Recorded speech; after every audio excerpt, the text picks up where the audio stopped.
who are joining us both at the venue and virtually. It's my distinct pleasure to actually be able to deliver opening remarks on what is in fact the 10th anniversary of our research seminars. So today is a very special seminar, not just because we're receiving such fascinating research findings, but also because we are celebrating 10 years of partnership with academic institutions. And this is a very important step for us as a department. The reason we embarked on this journey to work with academic institutions was, as you all know, we're a developmental state and we're committed to capacity building, both within the state organs, but also within the country itself. Our partnership with universities is really critical because as a developmental state, we have moved towards what we call evidence-based planning. And within that space, the research that is conducted in an academic space actually helps us to deliver the best interventions that we can based on factual information coming out of our research. So today we celebrate not just our partnership, we actually also celebrate the excellence in the academic institutions that we have partnered with. We celebrate the excellence in the students as well as the academic staff who support the research. And I am sure, like me, you are all excited to actually participate in the very engaging discussions that are to follow today. The second thing that I would like to actually talk about just a little bit is that 2 years ago, I think that in our vocabulary, we didn't have words like virtual platforms. They might have been there, but they were in the background. I'm sure that you can all remember the anxiety of trying to log in those early days to Zoom meetings or to team meetings and not being quite sure whether your mic was on or off or whether the camera was on or off and not sure whether you would be able to connect. Today in our vocabulary, there are things like Zoom fatigue. There are also things like hybrid meetings, which is what we're conducting today. I think also 2 years ago, we could never have imagined that the world would be completely grounded. And for the tourism sector, without travel, we were really anxious about what the pandemic would mean for our sector. As the program directors aptly said, we have seen devastation in the tourism sector over the last 2 years. But the other thing that we have also seen, and critically important for us, is that people now more than ever value the freedom to travel and more than ever understand the value of tourism and travel. And so instead of actually being irrelevant, our sector has in fact proven its absolute importance to the health and well-being of South Africans and of visitors who come to our country abroad. The pandemic has in fact also emphasized the critical importance of the product offering that is in South Africa. And it's demonstrated that what we actually have to offer in the country, which is often wide open spaces, and the privilege to actually experience nature, culture, and history, is in fact still relevant as a tourism offering. So in the Department of Tourism and for our tourism sector, we have the Tourism Sector Recovery Plan. Within that sector recovery plan, there are really just 3 elements which are very simple. We have got to actually rejuvenate our supply in order to make sure that the next pillar, which is really about stimulating demand and bringing visitors back to our shore, both domestic and international, so that that supply base is ready to actually meet the demand. And the overarching, of course, third pillar, which is really about capacitating the state is a critical pillar because it's not just about capacitating the state. As we know, the currency of tourism is relationships. And so the third pillar is about building capacity both in our institutions, in our relationships between the public, private sector, and our communities, in order that tourism thrives.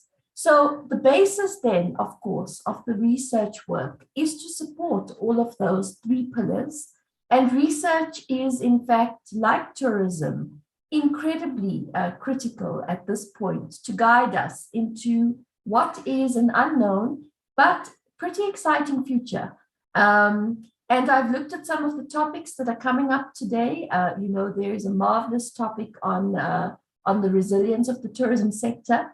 I'm particularly keen to hear that input and research input, but there are also other fascinating topics being presented by the 5 institutions that we have partnered with.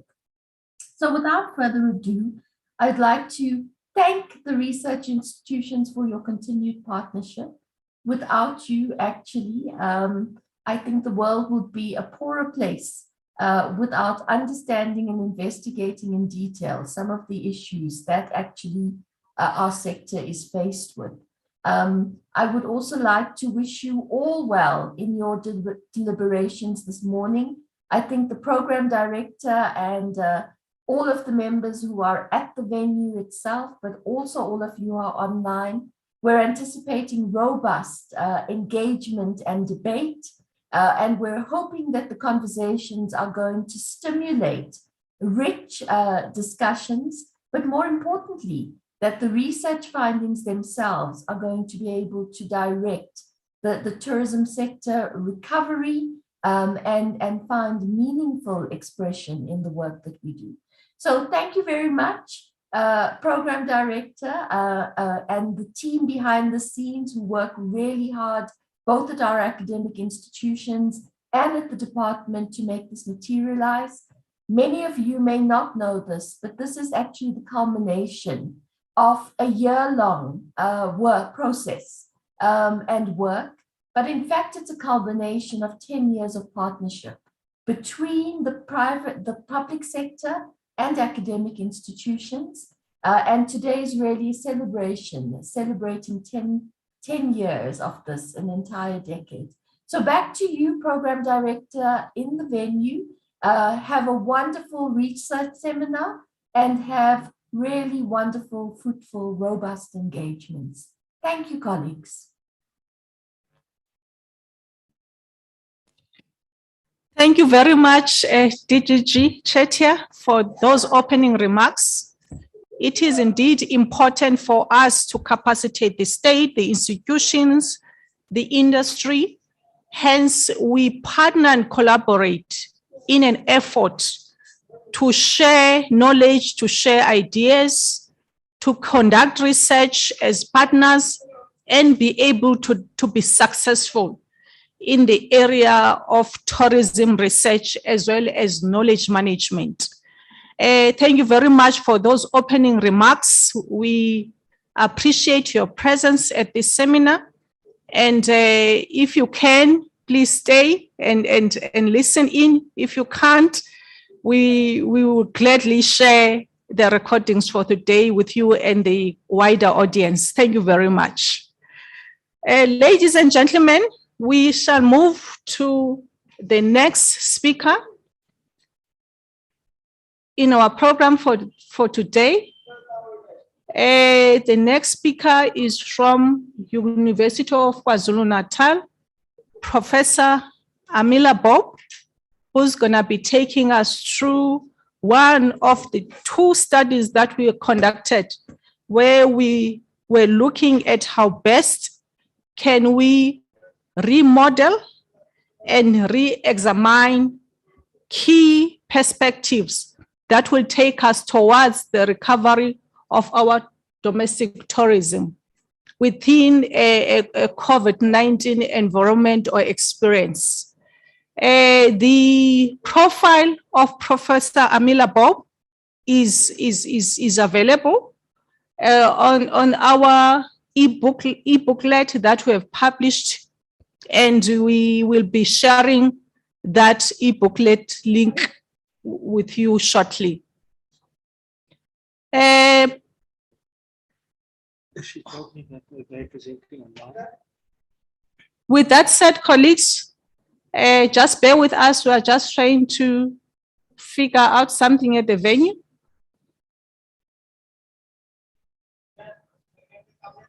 Okay, we are all set, colleagues, on our side. Bear with us. We are running a hybrid seminar this year for the very first time. And we really looking forward to your engagements as well as your patience today so that we can successfully deliver and finish on time. Prof. Amila Bob, are you ready on your side? Yes, I am. Okay, thank you so much, Bob. Prof. Bob, over to you. Thank you. Good morning, colleagues, and special greetings to the DDG and the program director, the department officials, as well as my colleagues. DDG, let me perhaps on behalf of the universities involved echo that as much as you celebrate the 10 years, we celebrated even more because we have been the beneficiaries and the recipients of the strategy of the department to ensure that universities are involved in the research. Without further ado, I'd like to proceed with the presentations. 20 minutes is not a long time for us to share the wealth of information that we have gathered. And I'm sure that we will have opportunities to delve further during the question and answer session as well. So I'm going to just put my video off and go do the slideshow in its totality from the beginning. Right. So colleagues, we've had the opportunity at UKZN to be involved in this particular study on domestic tourism, as well as later on, Dr. Subheshini Munian, my colleague, will do the presentation on SMMEs. And I think it dovetails what we really found, that the two studies fitted so seamlessly together. And you will see from the range of presentations that understanding both the demand and supply side becomes critically important for any recovery strategy. So in keeping with that approach, our role was particularly to understand the recovery post the impacts of the COVID-19 pandemic. And we used words like reigniting, re-examining, etc., because repositioning domestic tourism is not new in relation to the literature and the efforts of the Department of Tourism and the industry itself. There has been several efforts and initiatives over the years to leverage the maximum benefits from domestic tourism, and particularly as the general public has changed in relation in terms of profile. We also wanted to both look at internal and external aspects, unpacking both the demand and supply side factors. Given that, we adopted a multi-conceptual and theoretical framework, particularly sustainable tourism development. I note that there are many geographers and environmentalists among us as well. And we particularly focus on an ecosystem resilience approach, which I will speak about in the context of the ecosystem-based operational model. We undertook a desktop study and did that particular analysis in relation to 5 thematic areas: the domestic tourism and the COVID-19 pandemic context and trends. And it became very clear that although the entire domestic, tourism sector was probably one of the sectors worst impacted by the COVID-19 pandemic, domestic tourism started to take on different forms and showed earlier signs of recovery, and international tourism remains a major challenge as well. Although I will touch on on why some of the tourism service providers in particular feel the need for the department to focus on international tourism in the South African context, particularly because for some tourism service provider, that's their main income stream, and it's very difficult for them to transition to domestic tourism, meeting domestic tourism demand in a highly competitive environment. We also looked at domestic tourism's responses to the pandemic, and we want to underscore that, because as we will note in the findings, the industry itself has not waited for external support, etc. Businesses in particular have shown high levels of resilience and responsiveness under very dire circumstances. The challenges for reigniting domestic tourism, some of the travel behavior concerns, etc., were highlighted. Innovative responses that are emerging, again, supporting rather than adopting a top-down approach to provide assistance. Although in some instances, and I'm sure the other studies will touch on it, the impacts have been so devastating that businesses are unlikely to recover without external support. And some of the recommendations that are becoming evident. In terms of the primary data approach, 2 quantitative surveys were done, online surveys with tourism service providers and the general public in terms of travel behavior surveys. DGG, unfortunately, the Zoom fatigue, etc., has also impacted severely on research. Research has transitioned to a reliance on online surveys, which in itself is highly problematic because it's a non-probability sampling approach. So it undermines statistical significance and generalizations, although trends analysis, we believe, can be undertaken. But we've also noted that 2 years on, we have done some work with the Department of Sports, Arts and Culture, etc., and we had very high responses in 2020. But 2 years on, you have very, very low responses.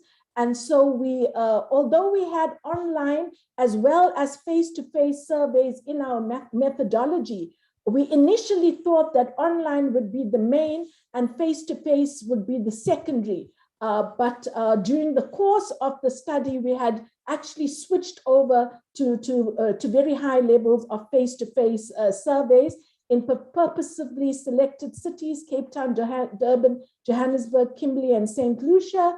These, of course, being our major domestic and international tourism destination. The first 3, Kimberley, to give an example of a smaller town, and St. Lucia being one of our most important nature-based tourism destination. In total, 406 surveys were subjected to analysis, and for the travel behavior, 1,034. And we say subjected to analysis because anytime you're dealing with online surveys, during the cleanup operations, you discard quite a number. I won't go into detail on the research objectives. The paper has been, the final draft, the revised draft is with the Department of Tourism, and I'm sure that shortly the report will be available. And in any event, during the course of the results, you begin to see how these research objectives are being unpacked. Colleagues, our report ended up being, I think, 140 pages or some to that effect.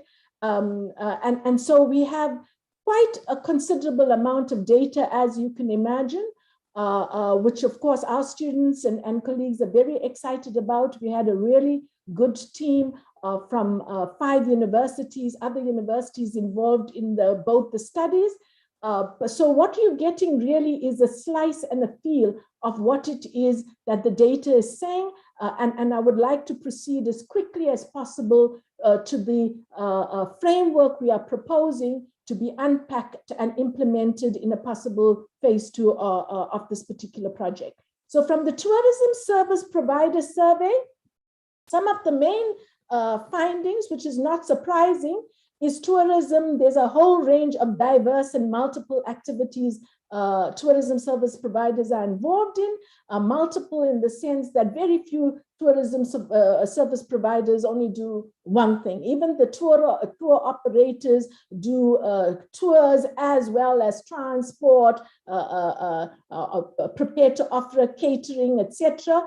In relation to other tourism service providers.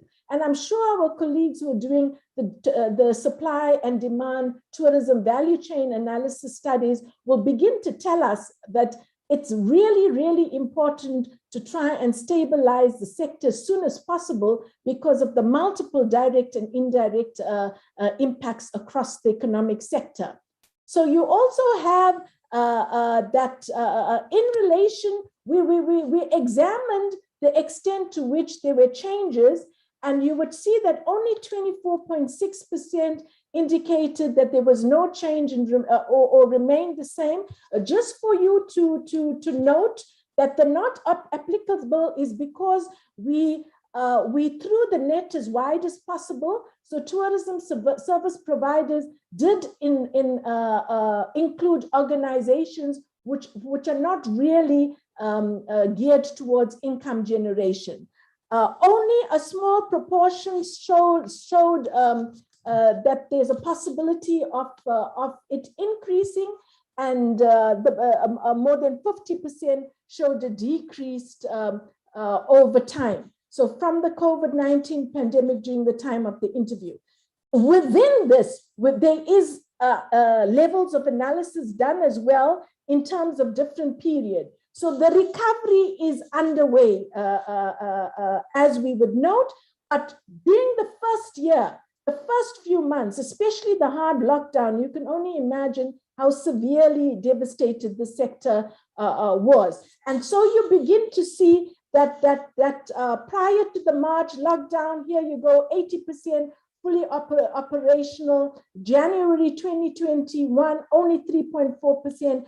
Currently 45.6%, but there's a very, very high level that once the virus is contained or under control, the future perception is that it will revert slightly back to normal.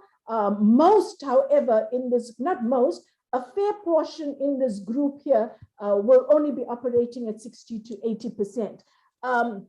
It is very interesting for us we want to caution, there's a lot of assumptions we are making in the methodology we have adopted, because obviously we were interviewing businesses face to face in tourism sites, etc., that were already operational. So we really don't. This number I'd be a bit cautious about because we don't really know how many had already closed.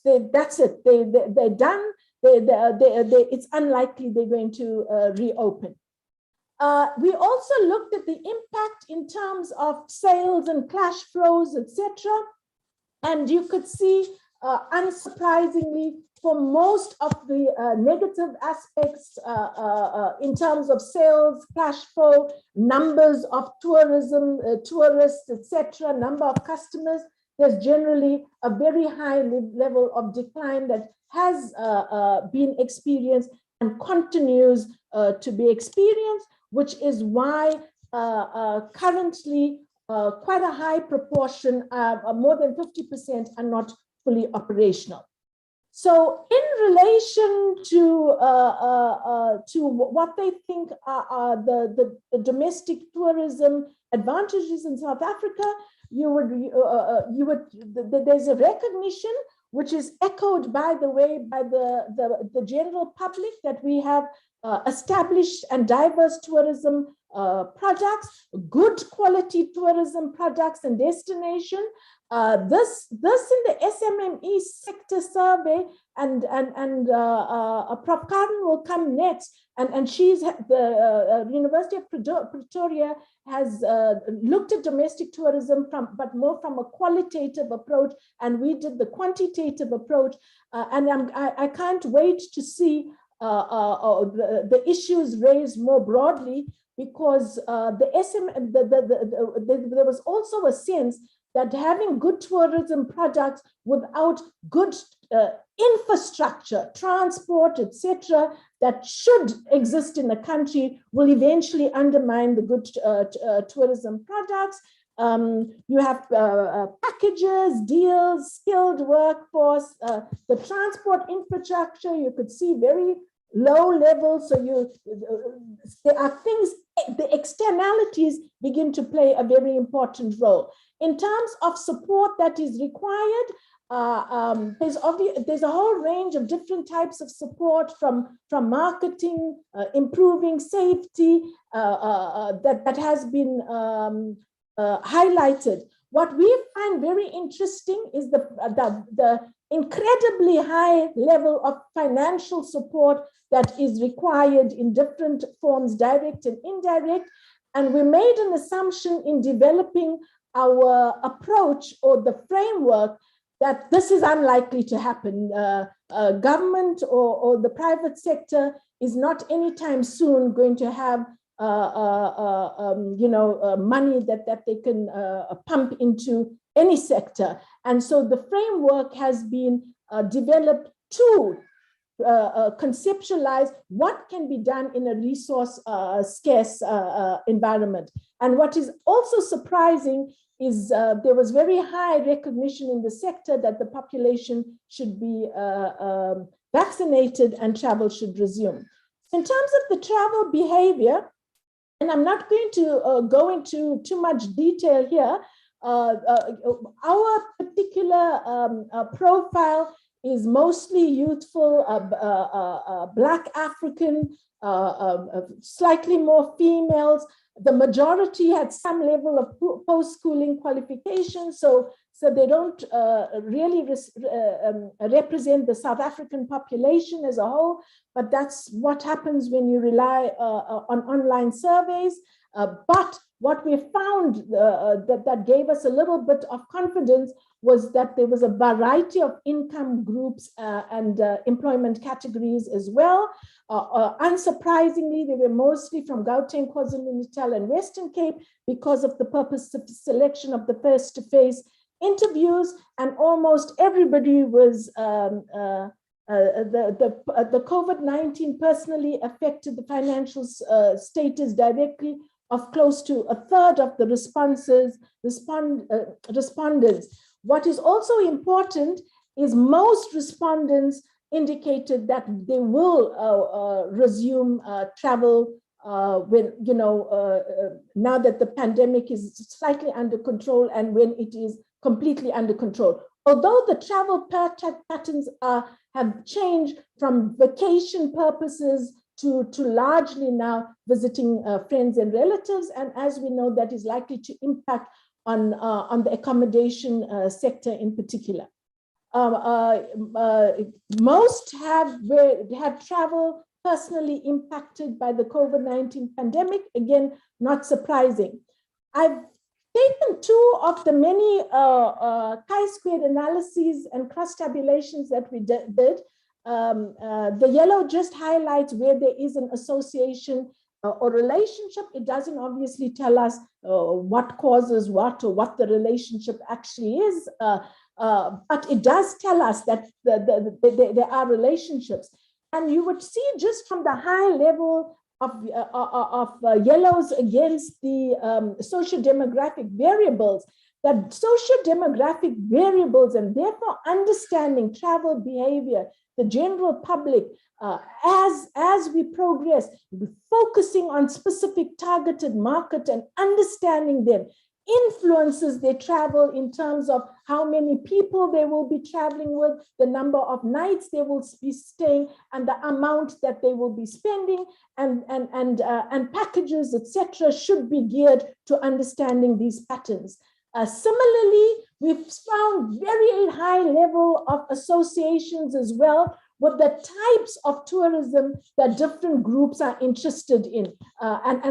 We've looked at many types of tourism, but we've taken the 5 most prominent, and you see that almost all variables have an association, except largely for gender, and marital status, which seem to affect event tourism a bit more. Yes, in terms of which province they would like to go to, and you see KwaZulu-Natal being very prominent, Western Cape being very prominent, and in part, when you look at the tourism trend study that was taken before, a domestic tourism study that was taken before, you would see that this is slightly different because there Limpopo is a major domestic tourism destination. This again might have to do with the purpose of sampling of the cities, because a lot of people travel within the province for domestic tourism purposes. So the main factors are cost, safety, and health. Quickly, colleagues, in terms of the key elements of the recovery framework, and we have highlighted the points because, as we said, these need to be detailed and an implementation plan developed. So in terms of embracing the sustainable ecosystem-based operational model, which aligns to the South African tourism recovery strategy, we've looked at re-evaluating, which is part of what the study is about, then reconfigurating, responding, and stimulating to domestic tourism demand. And of course, you constantly look at the internal and external sectors that's changed the context, and the system, the ecosystem must be responsive.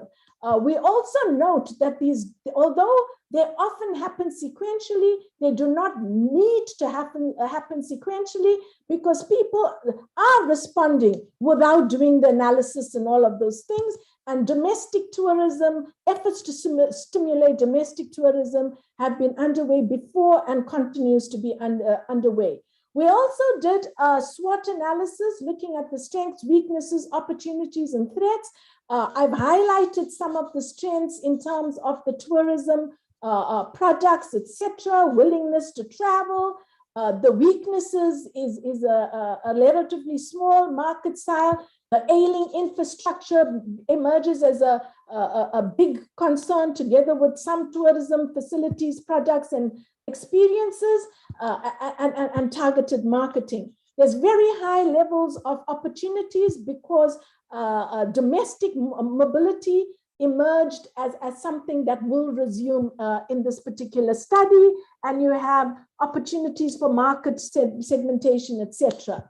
Some of the threat is the competition, especially international competition, changes, for example, in the mice market. I mean, the spend has decreased just for me because I'm presenting online. So there's a lot of issues. The safety and security and the social unrest has really badly had an impact, not only on the international reputation of South Africa, but even domestic tourists, potential domestic tourists have raised concerns.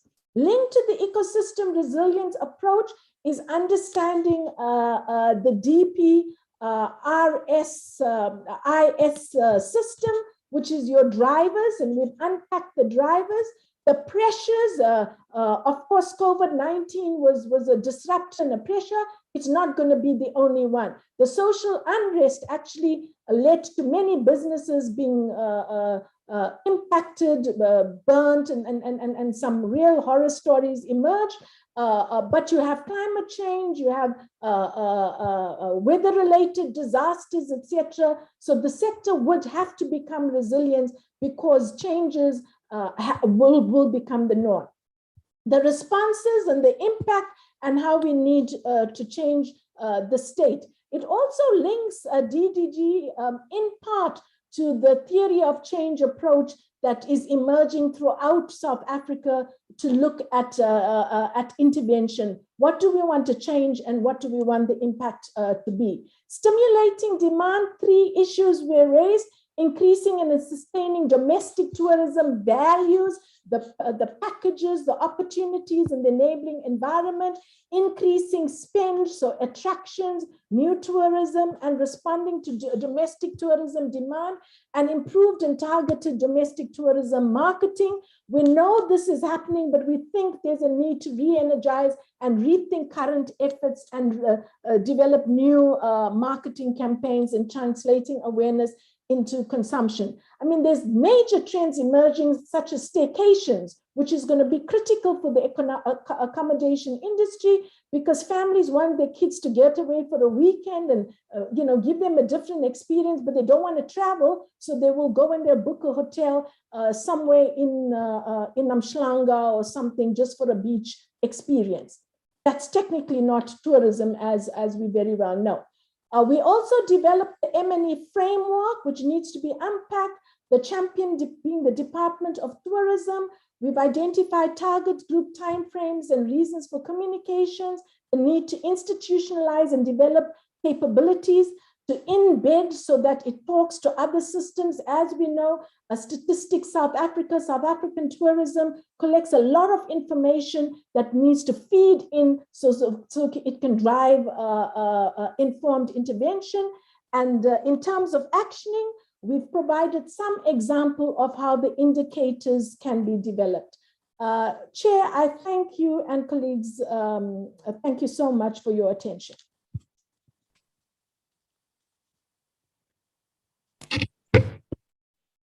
Thank you very much, Prof. Bob, for that comprehensive presentation.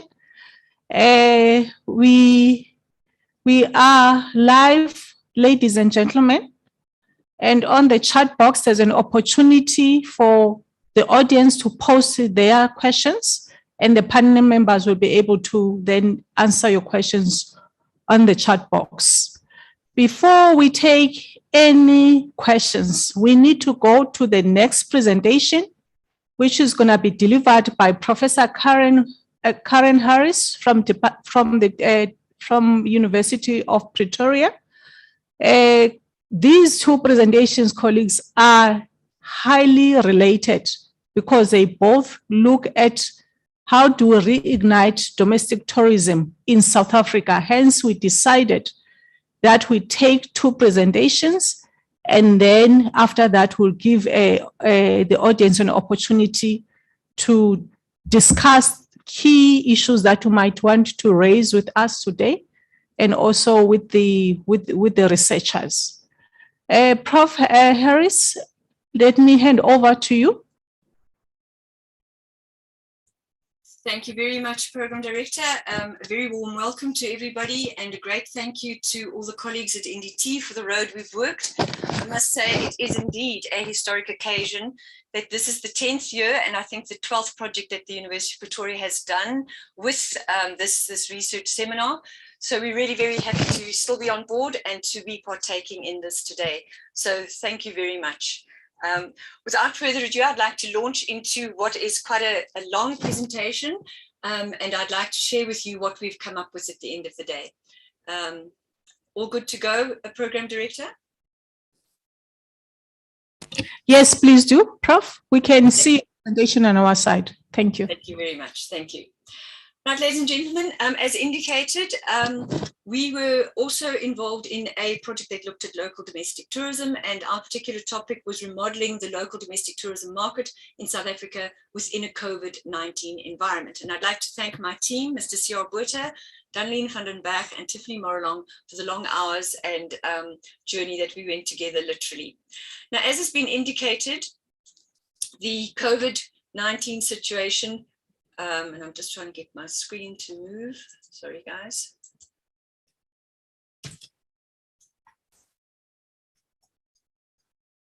Sorry, this is just not doing.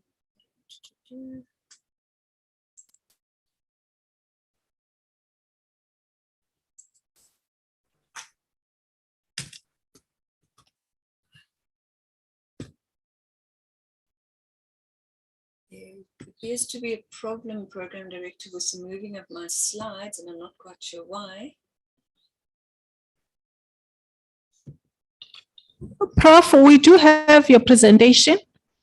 It's just that it's not allowing me to move, and I'm just trying to see. I've got it on full screen at both the top and at the bottom. I don't know if Audrey can give us assistance there.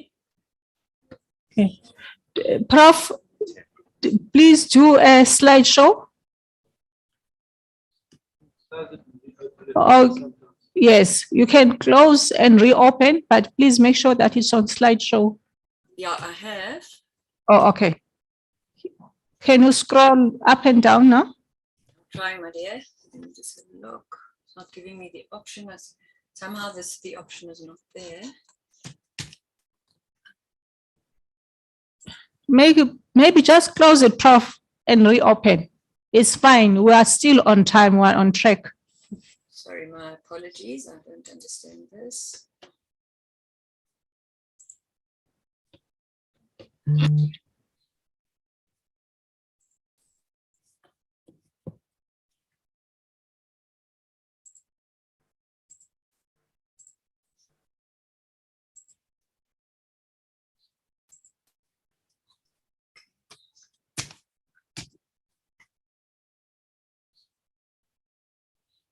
don't know what is happening now.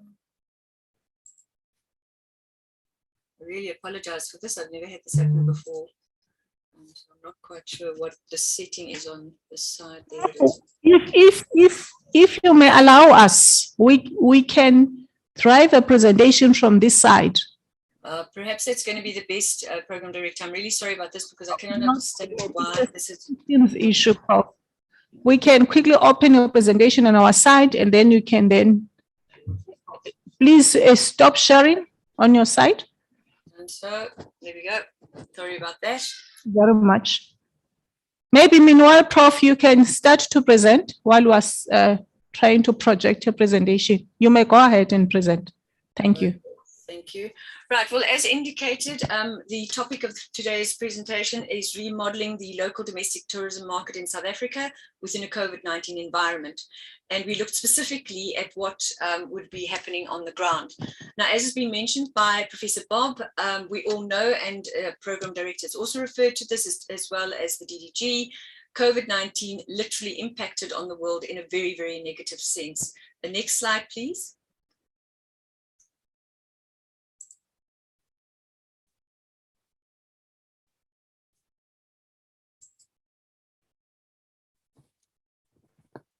Thank you. Now, as we know, tourism is the epicenter of the many economies in the world. It plays a huge role in the GDP. Next, press, please, Bernard, sorry.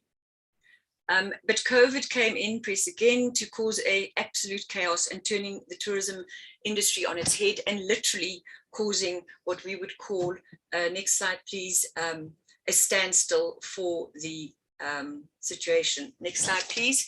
If we look at the following statistics very briefly, we'll see that in 2020, international tourist arrivals just plummeted to the lowest they've ever been since the Second World War. And the entire industry, as I said, was standing at the brink of collapse. This was not only a global South problem, but an international problem affecting both the global North and the global South. The world had to pause, and if we go to the next slide, you will see that we have a pre-COVID situation, and we are hopefully looking forward to a post-COVID situation. The COVID-19 environment has led to a number of R's: the reinvigoration, the refreshment, the revolutionizing, the reconsidering, the reimagining, the re-engaging, the redefining, and the reassessing. And this makes it very apparent that we were really in the middle of a crisis. Different attempts were being made at different levels throughout the situation. Now, in our research, if you go to the next slide, please, Bernard, we did a SWOT analysis. We did some field work up in our case study area, and we looked generally at the COVID impact, not only within the international realm, but also down at the domestic level, particularly in our own country. And we came to the conclusion that one of the most important things for us to deal with is to actually get the innovation going.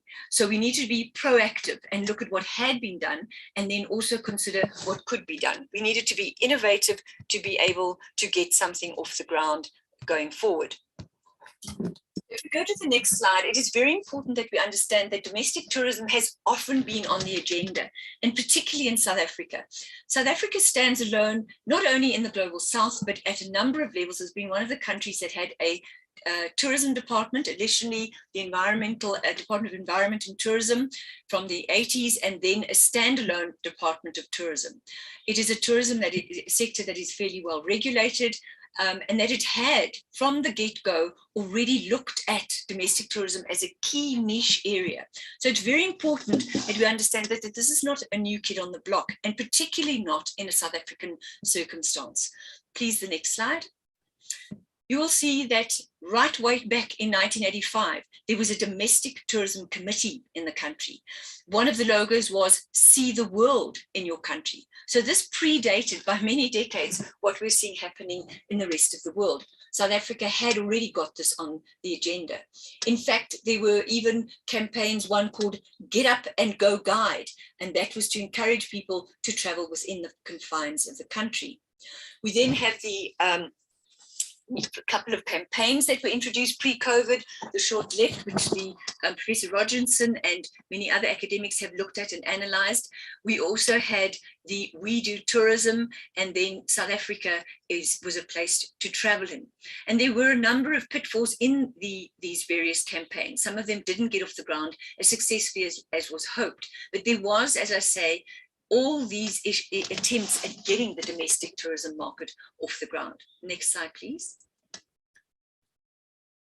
In 2004, the National Department of Tourism already had a domestic tourism growth strategy. It's very important that we understand this. And this was a contribution to the GDP growth to look at job creation and transformation in basically 4 key areas of the industry. It was to push for expenditure to be increased at people doing more trips, staying for longer, and getting a trip expenditure going up. They also wanted to reduce the seasonality of tourism, one of the problems that is faced for those in the industry. Also improve the geographic spread, which has also been written about by various scholars. And then, of course, increase the volumes of who will be traveling. So this was already in 2004, far predating where we are now with our COVID situation. In 2012, the domestic tourism growth strategy was again the focus point. And again, it was focusing on a sustainable domestic tourism market, looking at that uneven geographic spread. In other words, certain areas benefiting and others not. And then, of course, the seasonality, which has a great impact on the stakeholders in the industry. So there again, 4 strategic objectives were raised: increase the domestic tourism revenue, increase domestic tourism volume, improve measures and efforts aimed at addressing seasonality and the equitable geographical spread, and then enhancing the level of culture of travel and tourism among South Africans. In fact, the domestic tourism growth strategy had the following to say. Next slide, please. Thank you, Bernard. This was a comment made in the Parliamentary Monitoring Group reflecting on the domestic tourism strategy, and this was made in 2015. And it is a very telling comment. Whilst the intention is to develop domestic tourism as the backbone of the sector, activities, actions on the ground have not reflected the vigor necessary to achieve this. And we took this as a very key issue, as a reflection on what was happening when this happened. And if we look at the next slide, you will see that South Africa's domestic tourism market did not increase. In fact, we became more and more dependent on the international market. If you look at these figures here over the period 1990 going right through to 2020, you will see that your domestic tourism market does not have the lion's share. And this was a problem. So although there were policies, strategies, and various attempts being made at national level, also in the various provincial provinces with both the private and public sector, it was not being seen in the actual reality as was indicated in that review. So we did an extensive, next slide please, review where we looked at various literatures. You can press again, please. We looked at domestic tourism in general. In other words, how does domestic tourism feature both in the global north, and in the global south, where it has been in a niche. And we noticed particularly evident was that although it featured, it was never the main concern. There were often a number of negative appraisals of domestic tourism. Some people even refer to it as monopoly money, money moving within the confines of a state, and it is much better for your GDP to be getting the international market going. Next button, please. We looked at domestic tourism in South Africa, and much of what I've reflected on in terms of the history and how this country has had a focus on domestic tourism since the 1980s in various campaigns with the different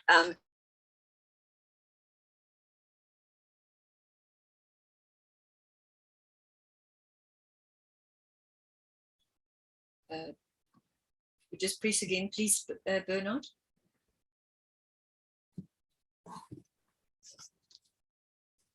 We have the next button would have been domestic tourism and COVID-19. And then again, we looked at the South African scenario along with what was happening in the international world. And there were calls across academia and even from our own Professor Rodginson and colleagues who'd looked at the impact and where we were going to be going with this. Next slide, please. Interestingly, again, is to see where domestic tourism was positioned. In an article published in 2017 using Samoa as a case study, it is illustrated how domestic tourism is always seen as the poor cousin of the more glamorous international tourism market, and that domestic tourism cannot bring the same range of development benefits to a country. And it's important to take notice of these weaknesses that are identified. That domestic tourism does not need as much foreign investment to develop. On the contrary, it says it's less vulnerable to seasonal fluctuations and international events. It contributes more to the local economic development because of higher sales of locally produced products. Local production is more labor intensive, thereby providing more employment. And through all the previously mentioned, there are more multiplier effects. So although we see that there is a downside, here already we see pre-COVID that at an international level, we are seeing that domestic tourism has this positioning that should be looked at. The next slide points to the World Travel and Tourism Council, who in 2018 already said the domestic tourism sector can assist and enable a country to withstand shocks and demand fluctuations that may arise when crises affect external source markets. And this is very, very telling because this is just on the brink of our COVID-19 pandemic. And so we see here that domestic tourism is getting a foot in the door. In the next slide, you will see there's an article that was produced in 2020, looking specifically at our own country and looking at the post-COVID-19 domestic tourism landscape in South Africa. And they state categorically in this research done in the Africa Journal of Hospitality, Tourism and Leisure, the promotion of domestic tourism is the best way to ensure the recovery of the tourism industry. Now, if we look at the next slide, please, Bernard, and thank you for assisting me. The international travel goes from bad to worse in early 2021. As you can see, there is no improvement. Everybody held their breath as they thought the new year would bring better results. It did not. And so we then see the world turning very much in line with what South Africa is doing to restructuring mechanisms. If we could go to the next slide, please, you will see the United Nations World Tourism Organization, #travel tomorrow. So the world was put on pause in terms of travel. As we know, mobility is the key to tourism, and this wasn't happening. Ironically, as some of my students have pointed out, yes, Prof. Harris, but it's tourism that spread the virus. Well, that's a story for another day. The United Nations World Tourism Organization also said that, you know, one must prioritize the tourism recovery and started developing global guidelines to restart tourism. In Tbilisi, there was a declaration which came out declaring that we need to look to a sustainable recovery. And this gave us now an opportunity to rethink how we do tourism. Furthermore, the UN World Tourism Organization said that we need to understand domestic tourism and seize its opportunities. The World Travel and Tourism Council was talking about how #together in travel. And you found that the world was coming closer in the domains of travel and tourism to try and find solutions. Safe travels became an important element as well. Global protocols and stamp for the new normal. And then lastly, what do we learn from COVID-19? What are the lessons learned? Now, if you look at the next slide, you will see that the Global North had a number of campaigns, and these we can go through. For example, do something new, New Zealand, branding themselves 100% pure New Zealand.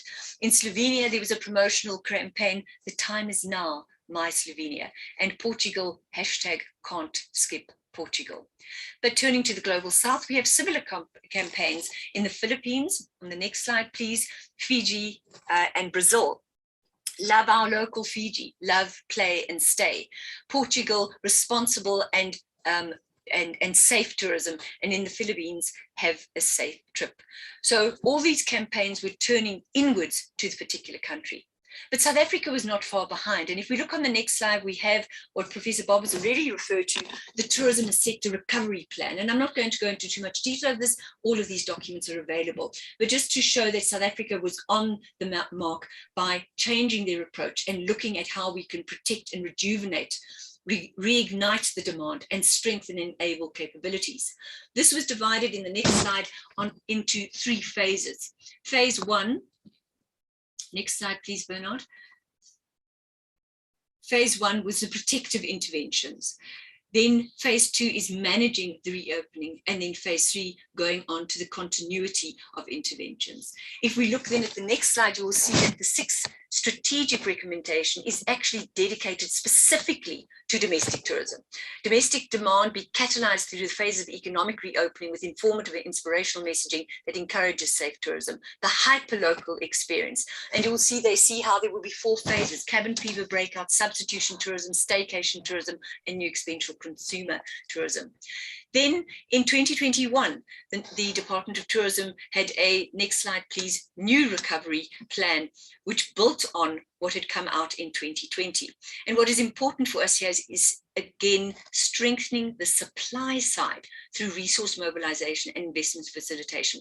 So we argue in our report that there's been done, a lot has been done. It's very important to understand where we've come from and what we can build on. And so this strengthening the supply side through resource mobilization and investment facilitation is what we decided is the key to getting things going. It doesn't help you looking at demand, you're looking at all the other infrastructures. If you do not get your supply, that is the trigger. And this we see in the 3rd bullet in the Tourism Sector Recovery Plan of 2021. Next slide points to South Africa's slogan, don't travel now so you can travel later, and some beautiful images and beautiful inspirational material was sent out by South African tourism to this effect. So what we also did, if we can turn to the next slide, is we did an analysis of tourism models. We were after all looking at models, and we looked at the key models that have stood the test in time, going right back to the previous century. And I'm not going to go into details of all of this. You are all in the tourism game. These are various models which have looked at the elements that are key to our tourism. Gunn, who looks at the demand and supply, Leiper, who looks to the cycle of tourism, and Turner, who looks to the destination itself and how it goes through various phases. The next slide points to Mattison and Wall, who have also devised a tourism model, and then with various key components. And then we go to Smith, who has his cyclic presentation with the physical plant in the middle, moving out to service, hospitality, freedom of choice, and involvement. And when we did an analysis of these, if you can please move to the next slide, Bernard, you will see that they, comparing these various models, there are various issues that come to the fore. Now, without going into that data, if you look at the next slide, we simplified and streamlined this to what we regard as the absolute essence. You need to go back to basics. So if we could please look at the next slide, Bernard, where we show how you literally have a very linear presentation. The demand, who, your tourist. On the other side, your supply, what, the product, and the information between that. So your tourist and desire is on the one side, your information to get that tourist moving to the product and options. And at the end of the day, if you do not have your supply, your product, nothing else will fall in place. And this you can see throughout the analysis that we've done of these conventional models. So if we go to the next slide, in very simplistic forms, this is the model we came up with. The model points to identifying what is iconic in a particular destination. Go down to the very grassroots level. And so we developed a model that we've called the domestic tourism remodeling model. In all of the literature, right back to 1985, we need to look at the domestic and see what can we do to invigorate and make it worthwhile, because a number of the campaigns have not produced the expectations that government and the private sector had hoped for.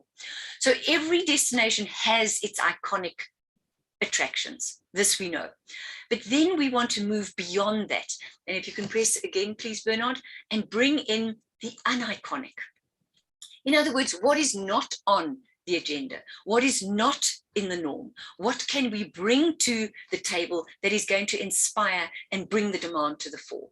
And then we bring yet another component, and that is rethink your product by looking at what else is there beyond just the normal, the multiculturalism of any particular place in our country. We are known as the Rainbow Nation. We have people from across the African continent, across Europe, as far as Asia, living in tiny little places across the country. We need to bring that multiculturalism, because at the heart of the definition of any tourism is experiencing the other. And so you want to go into these new multicultural domains, and you want to bring that to the fore. And I will explain this as we move forward. And then lastly, tourism is not only about look and see. You need to embrace the holistic tourist. In other words, all of your senses, not just look, hear, but what do you taste? What do you feel? All of your 5 senses must be on board. So if you can move to the next slide, I have put a rather complicated together to give an idea. So the iconic, just to recap, is that popular and well-recognized tourist attraction that we all know. If you think of a particular place, Cape Town, you think of Table Mountain. And so there are these iconic issues that are there. But we need to go to the under-acknowledged, the unidentified, the unrecognized tourist attractions, because that is the other that is going to draw everybody. Then we need to include as much of the cultures that we can that are in these various spaces, that are sidelined, that might be minority groups, different cultures, different backgrounds, different ethnicities, that goes beyond the identification of the local to incorporate a very broad spectrum of both tangible and intangible elements, the practices, the histories, the trends, the different traditions that are there, and they just need to be brought onto the table. And then lastly, as I said, the 5 senses. You don't just want to see an attraction, but you want to go beyond that and bring in all of your 5 senses, fulfilling the human experience in its totality. So moving on to the next slide, you'll see how we see this remodeling model fitting into the broader situation. We have a continuum at the top there with the pandemic. We had our domestic tourism pre-COVID, we have our domestic tourism within the COVID, and then our domestic tourism, the longevity thereof afterwards. And while the tourist is on the left-hand side of that continuum and is the demand factor, we have to rectify the supply. The product has to be reinvigorated, and that is part of the recovery plan. That is where the destination plays a role. And then you will see in the middle the elements that I just went over briefly. In other words, you do not get rid of your iconic, but you rather reinvigorate it. See that it's in good state. See that it is reinforced. You then go to your uniconic, rediscover and diversify your product with new additions off the beaten track, that which is not in your face. And then you go and you be more inclusive and you diversify that product within that particular destination. And then finally, your 5 senses that need to be pulled into this. And so the idea is that you go out with this plan to particular destinations and you reinvigorate on the ground, making your model that much more spectacular.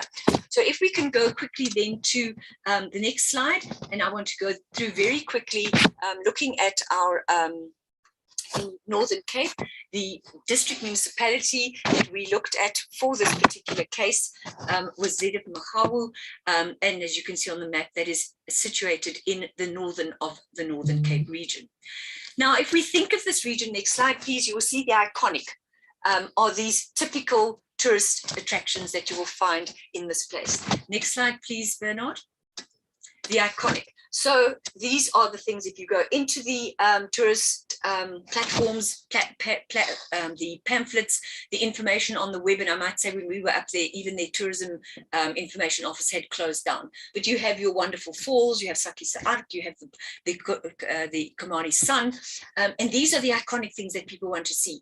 So you've got to see that this infrastructure is strengthened. We then go to the uniconic. Did you know that in this area, there are other things to be seen? We always think of our struggle movements down at the District 6 Museum, or we think of Soweto, we think of the Apartheid Museum, but there are other things. There is the situation in Uppington, where there's a memorial and a story to be told. There's a museum to tell about the resistance that took place, the tragic story that is connected to the struggle history there. We also look at the wheels there that go back to the origins in the Persian days. We have the dam, and then we also have the developments which take place, and I'm just trying, the Bloodhound area, which is very popular for at a certain time of the year, but it's a space that people can experience.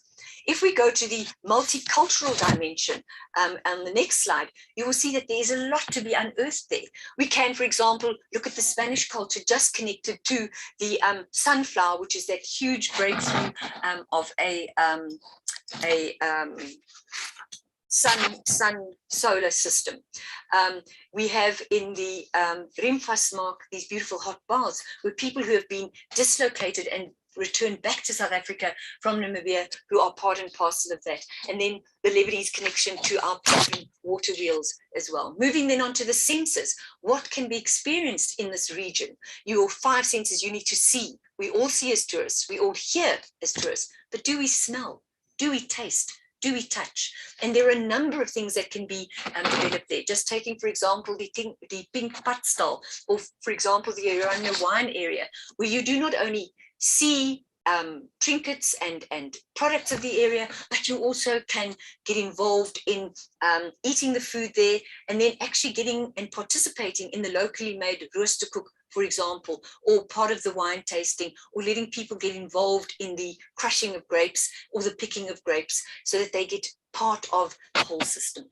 Moving on to the next slide, as one of the CEOs of South Africa Tourism said, it is important that we do things differently. And I'd like to read this quote. After an incredibly challenging and uncertain year, this was in 2020, everything is different. So shouldn't we also holiday differently too? We need to refresh travel experiences for people in South Africa, explore the hidden gems, take the road less traveled and go off the beaten track.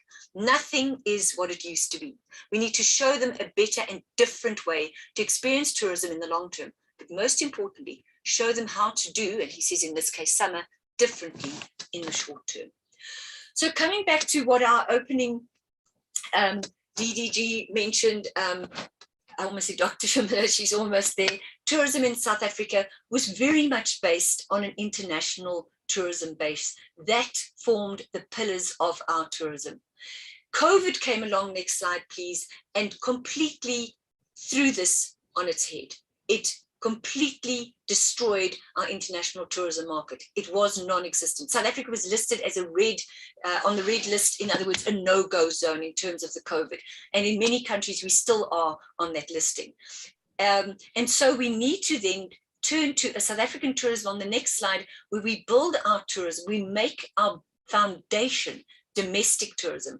And then coming back to my last slide, and I think my time is up, is you can see again the model that we have created, where we have to address the product. We have to see that what we supply is innovative so that the entire system will kick in, almost like that Persian water wheel in Uppington, to move again, to get your tourists moving, and to inspire people to go beyond visiting friends and relatives, to go beyond the norm and do things differently. And we do believe by reinvigorating your product, we will have a new tourism. Thank you very much. Last slide. Thank you, Bernard. You've been an absolute star. Many thanks. Good, good presentation, Prof. Very comprehensive, touching on key real issues on the ground. And we really enjoyed both presentations from Professor Bob and Professor Harris. Prof. Harris, on a lighter note, it was not Bernard who assisted you with the presentation, it was Oriel. But we're just laughing every Thank you, Ariel. time. Okay. Whenever I think of Oriel on a light note, Madam Program Directors, I think he's so sweet, he's just like an Oriel biscuit. So thank you, Oriel. I'll bring you some biscuits. Oriel is a quiet one. Yes, thank you very much. Professors, we are opening up for a discussion. Any opportunity for anyone, colleagues, to ask questions? We will start at the venue. We have been embraced by a few attendees at our venue. Any questions, colleagues? Okay, no questions from our side on the virtual platform. Any questions? I know that Prof. Bob had already started responding to some of the questions that were posted on the chat box. I actually don't know who's responding, but thank you for whoever's responding on my behalf. Can you hear me? Yes, yes, Prof, we can hear you. Yes, I'm not sure who responded. It was a correct response to the question by Wayne, but if I could just add that yes, we had quite despite the struggles, we achieved a reasonable high level of responses. And Wayne, you'll be happy to know that the data can be looked at in different ways. And in fact, currently, we have 2 PhD students who are looking at the database just for domestic tourism, and we have others on the SMME study. One of them is particularly focusing on the nature-based tourism, and the other is looking at the responses in the coastal areas. So yeah, a very rich database. If through you, Program Director, perhaps Koladi, and we can also share the survey instruments, which I think are included in the report as appendices, so that it gives a sense to people who read it about the data that does exist, the raw data, and maybe they would want the subset to do their own level of analysis, etc. Because the whole point, as Karen has said, is to ensure that we understand trends, we know what's happening globally, we understand what's happening nationally, but tourism occurs where products are. Tourism occurs because somebody wants to visit a specific place in a specific location. So if there's anybody who would want to look at the raw data, engage with it, this is state-funded project, so you're welcome to do so. And ethical approval was secured, etc. So we've met all those academic requirements as well.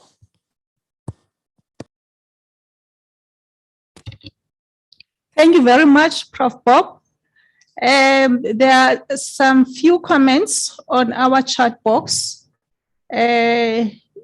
Anonymous attendee, University of Pretoria always delivers. Prof. Harris, you're superb, great presentation.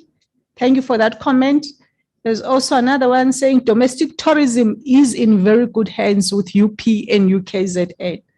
We fully agree, colleagues. We have been taken through comprehensive presentations that dig deeper in terms of quantitative and qualitative analysis of our domestic tourism. And we have been presented, colleagues, with good M&E frameworks for the Department of Tourism to lead that M&E framework, but for us to be able to deliver on that M&E framework, we'll need to partner and collaborate with institutions, industry, and other stakeholders within the tourism sector. But also what becomes a key take-home for us is the model that has been presented by UP, where we need to look at what is iconic, what is uniconic, what becomes diverse in the area of domestic tourism, and how best can we enhance the domestic experience by making sure that our product offerings, they bring that holistic approach and enable tourists to be able to be in touch with all their senses. For us, this is work that is continuing. We are not going to be stopping here as a Department of Tourism. We want to continue this work and see how best can we merge the two presentations and come up with a good framework for implementation. We are also very clear in terms of that we cannot re-stimulate or reignite the demand if there's no national supply of domestic tourism products. Therefore, it is also our efforts as the Department of Tourism to comprehensively understand the national supply side across the tourism value chain and be able to maintain a database of those tourism products to be able to inform our domestic tourism demand.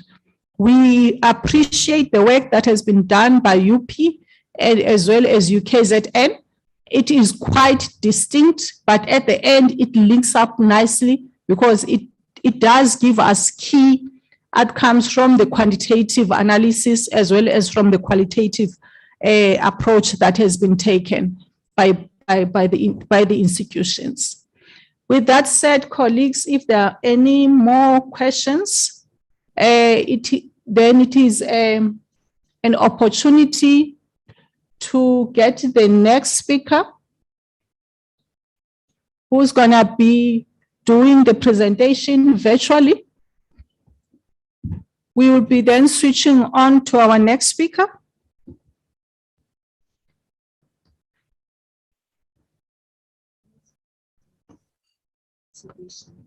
Dr. Suveshni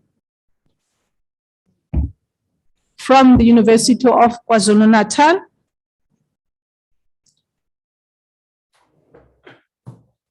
She's going to be taking us through a research topic, which is enabling small, medium, and micro enterprise survival and growth during and post-COVID-19. This is work that has been done by UKZN, and Prof. Bob, the previous speaker, has been very instrumental in also leading and directing this work in KZN as part of our partnership. Over to you, Dr. Suveshni. Good morning, everybody, and thank you for the opportunity. Good morning, DGG. Good morning, Research Director, and all our colleagues here. I'm just going to go into the presentation and take up from where the previous presenters have left off, because I think we're starting a quite interesting discussion and debate. I'm going to switch my camera off just for the sake of connectivity. So we were privileged enough to do the research on enabling small, medium, and micro enterprise survival and growth post or during COVID-19. And this was work done by UKZN and largely by myself and Prof. Bob that oversaw this research.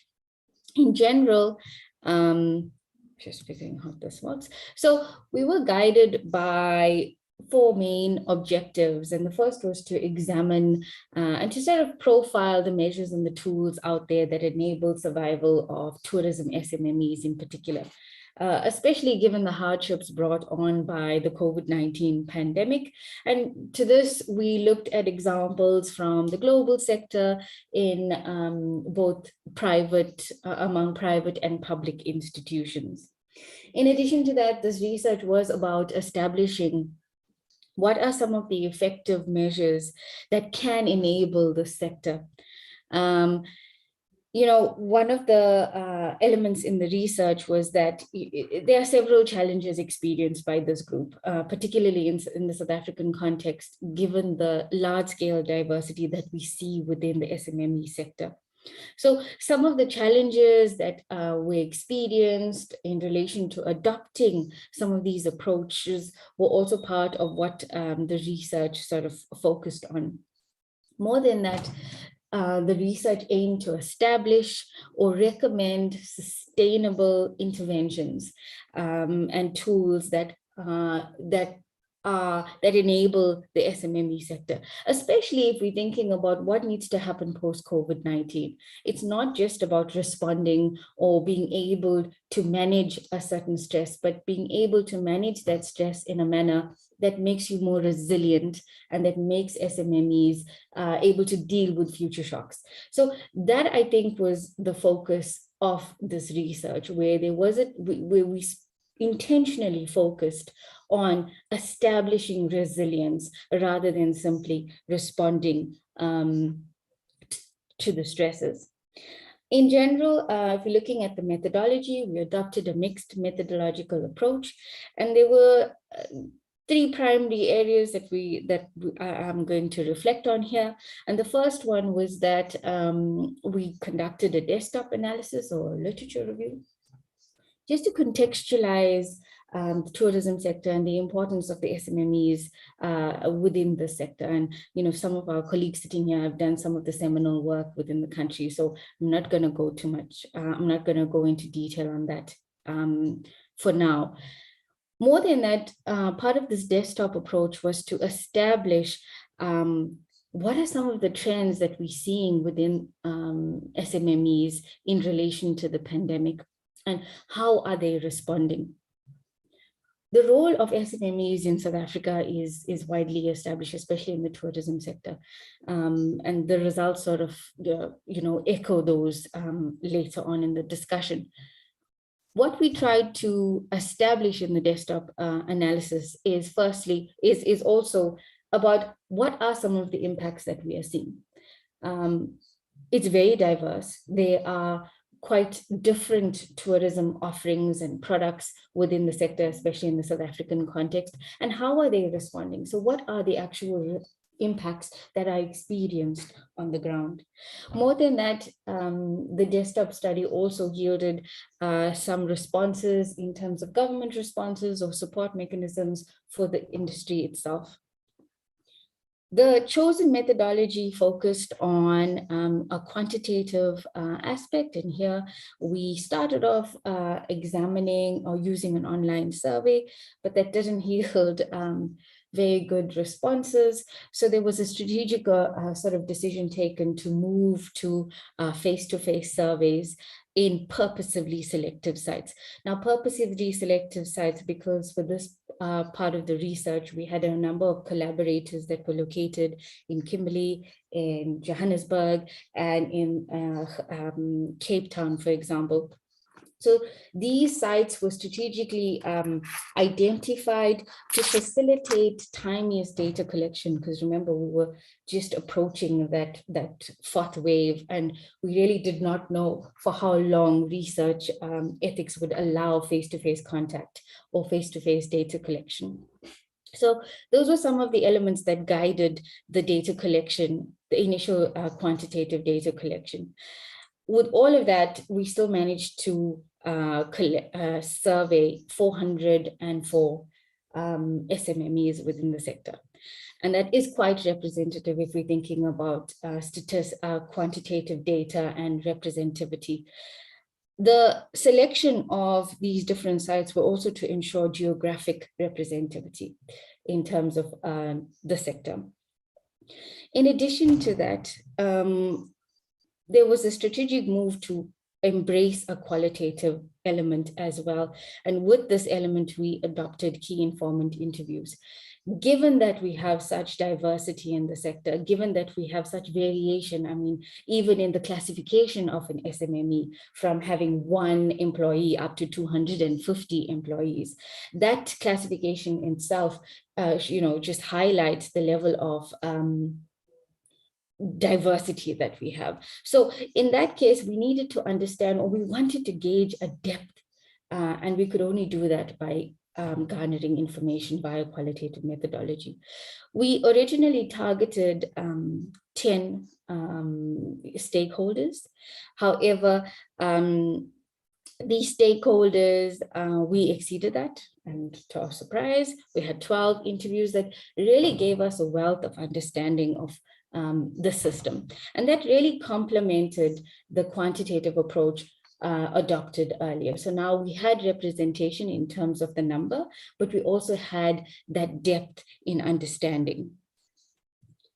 So I'm going to move very quickly to the research findings, because like Prof. Bob says, I think the real wealth here in this research is what happens after this research. What does this research mean? What is it leading us to? So for the purposes of this presentation, the research findings are presented in a thematic manner where we've integrated the quantitative and the qualitative data. So what the research does show is that and it does echo some of the original or some of the many works that are done in the sector already about SMMEs, is that there is large-scale diversity. More than that, it highlights the range of tourism products and service offerings that South Africa has currently. More than that, SMMEs in the tourism sector, they have a variety of there's a variety of turnovers, and we see that from turnovers of less than 10,000 a year all the way up to close to a million rands in a year. What this does show is that we can't have a one cap fits all kind of scenario for the SMME sector. It does require us to dig further. It does require us to look deeper within these categorizations to really understand how individual sectors or subsectors of the SMMEs are actually responding or have responded or experienced the COVID-19 pandemic. This is the only way that we're going to have relevant support that speaks or that is applicable to what is happening on the ground. Now, what this research also yields is that micro enterprises in particular are the most vulnerable, and it's unsurprising. With limited resource options to deal with the severe changes in the economy, these micro enterprises, and often we see, or this research shows that some of them are actually operate within the formal and the informal sector. So it's quite a broad range or a broad environment to sort of cater to. Now, income in this context, the research unpacked income, but I would use this rather cautiously because the change in income might not necessarily yield a shock that is irreversible or that one may not recover from, given the diversity as mentioned earlier.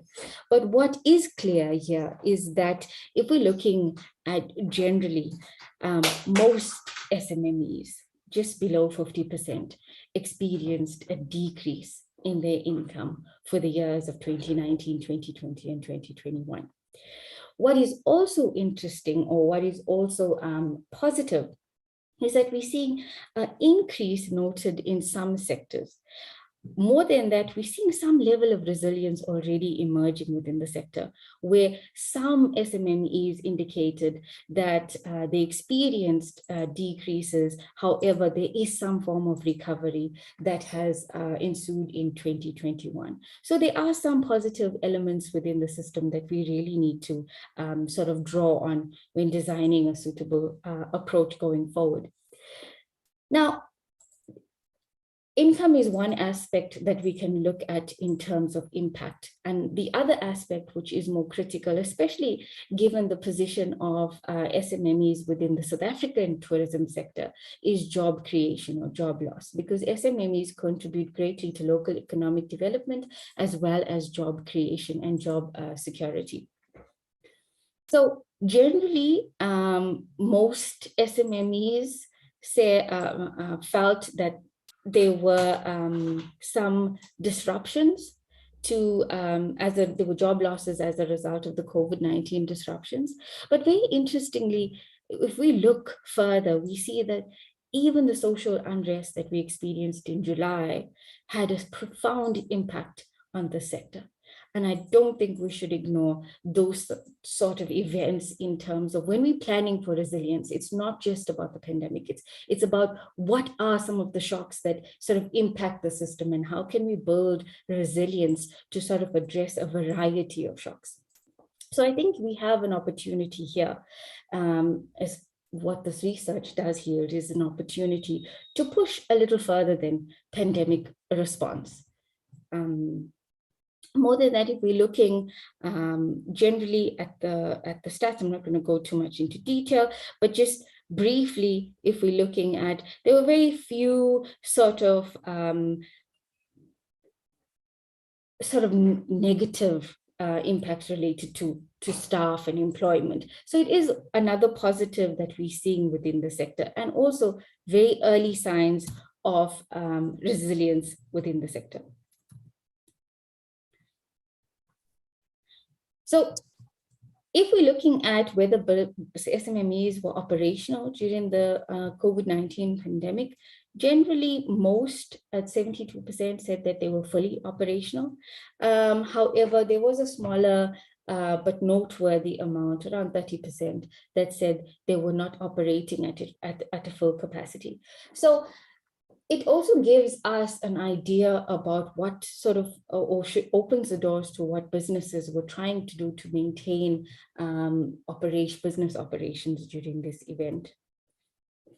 So in terms of the status of business activities during the selected periods, we see that prior to the lockdown, most SMMEs, around just under 80%, were fully operational, and this waned as we moved towards January of 2021, or the period of January to August 2021. Interestingly, and similar to what we're seeing in the domestic tourism sector research, is that we're seeing positives. We're seeing a positive approach, or they're being hopeful in the sense that they will remain 100% operational when the COVID-19 pandemic is brought under control. More than that, what we are seeing is that there are noteworthy disruptions where businesses were actually operating between 60 and 80%. So this can be viewed in two ways. One, the COVID-19 pandemic, it wasn't a complete and utter shutdown. Businesses were able to repurpose themselves. They were able to adjust and offer some sort of service. And I think that's something that we can really hone on as we're moving forward. In terms of the extent to which businesses were impacted in relation to COVID-19,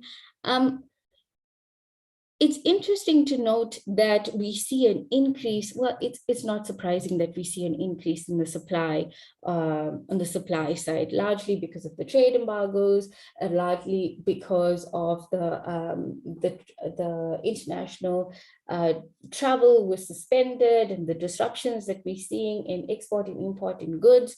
We see general increases in prices. More than that, if we're looking, what was clear is that there was a significant reduction in the cash flow availability among SMMEs within the sector.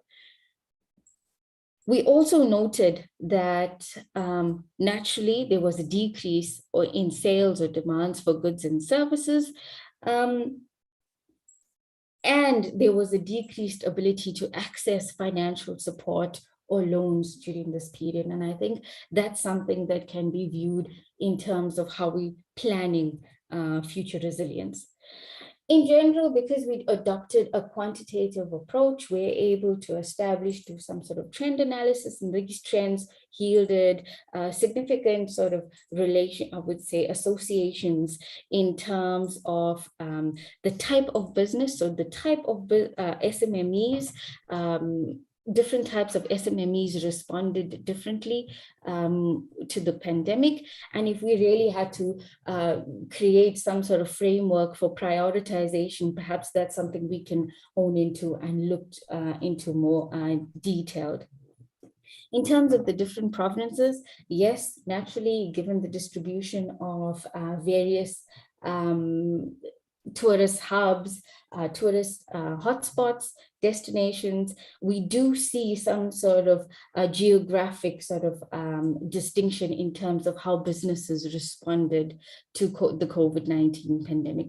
Particularly, we see that businesses in Gauteng and Cape Town are somewhat more resilient compared to businesses within KwaZulu-Natal and Eastern Cape, for example. In terms of, so this is quite a comprehensive list of associations here, and I'm not really going to go into too much detail for the sake of time, but I do want to just highlight a few of the main issues that emerge here. In terms of the main type of business, of tourism business, there was a significant association where particular tourism sectors or SMME sectors, for example, the hotel industry, catering, experienced significant reductions or had significant changes in terms of they had to let go of staff, they had to retrench, they had to downsize, repurpose their offerings. So those trends are quite evident in the research. More than that, if we're looking at this in relation to types of businesses, province, we see quite distinct trends emerging. One, at the geographic level, two, in terms of the types of businesses that were surveyed, and three, in terms of the business profile itself. So businesses that were established in this case tended to be less resilient to, or less were able to respond compared to some of the younger businesses that were sampled within the profile. Could be largely due to the sampling, but for most cases, these sort of trends can really give forth valuable information moving forward and is what we really focused on in terms of the framework. Now, in terms of support and recovery, you know, there was I wouldn't say overwhelming, but the majority, 2%, were aware of government support being offered to the tourism sector. So this is a positive in terms of, especially for the government sectors, in terms of advertising and in terms of showcasing the support for COVID-19 relief. However, only 19% indicated that they qualified for the support being offered. So this is another critical element that we may want to consider moving forward in terms of what is the selection criteria, how have these been devised, and is it applicable to the context on the ground, and is it applicable to the large scale diversity that we see in terms of business type, tourism offerings, etc. A little more than a third stated that the businesses benefited from the support, which is a positive. And there was general dominance of public sector support that emerged within the research. One of the main issues emerging here, as mentioned earlier, is that the main reasons for no support was that they were not aware, or they did not meet the criteria, or they were unable to actually apply for the support. And that actually brings us to another point why the decision was strategically moved to face-to-face interviews, is that given the diversity, how many of the SMMEs may actually have access to the online portals for the survey or to be included. So that was one of the reasons why the decision was made to move on the ground, where we can capture far greater diversity in terms of the profile of the business, geography, etc. I'm just moving on. So in terms of the many kinds of support that is being offered, yes, and a lot of this is echoed by, there is a tendency to sort of overemphasize financial support, but this financial support is possibly breeding a culture of dependence, and we should be working towards making businesses or SMMEs more resilient rather than dependent. And you don't simply rely on government support when stresses or these sorts of disruptions occur in the sector. More than that, we have to always be aware that climate change is another critical factor that is severely impacting the tourism sector on a global scale. So in addition to working towards pandemic resilience, we have to be able to identify what are the suitable support mechanisms that is required for the sector to not just respond to one, but to a few of these future disruptions or in anticipation of these disruptions. So one of the main kinds of supports that emerged from the research was the provision of PPE and protective gear, masks, sanitizers. More than that, if we're looking, it was the advice, general business recovery strategies, general business I would say awareness of how to move towards resilience, how to bring about, how to manage the disruption. In terms of the kinds of supports that is required, no interest grants, cash transfers, unsurprisingly emerged quite prominently in the data, but also what emerged quite prominently is how to deal with the stress and the anxiety of these sorts of disruptions. And these are relatively, these sorts of mechanisms where support mechanisms can be easily dealt with across the different provinces, rather than a simple focus on financial sort of support. In addition to that, there was an overwhelming sort of a need for help towards gearing the sector towards embracing how to become more safe in terms of health and safety, how to respond to ensure tourist safety or to ensure tourist peace of mind, for example, while traveling during the pandemic.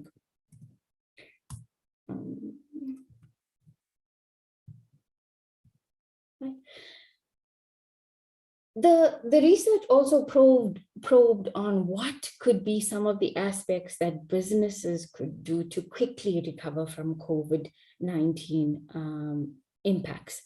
And, unsurprisingly, it was that travel bans be lifted and for the resumption of tourism activities, but also there was a call for increased domestic tourism. And I think this is where we have an opportunity to sort of link both SMME recovery and domestic tourism recovery, because you can't do one without the other.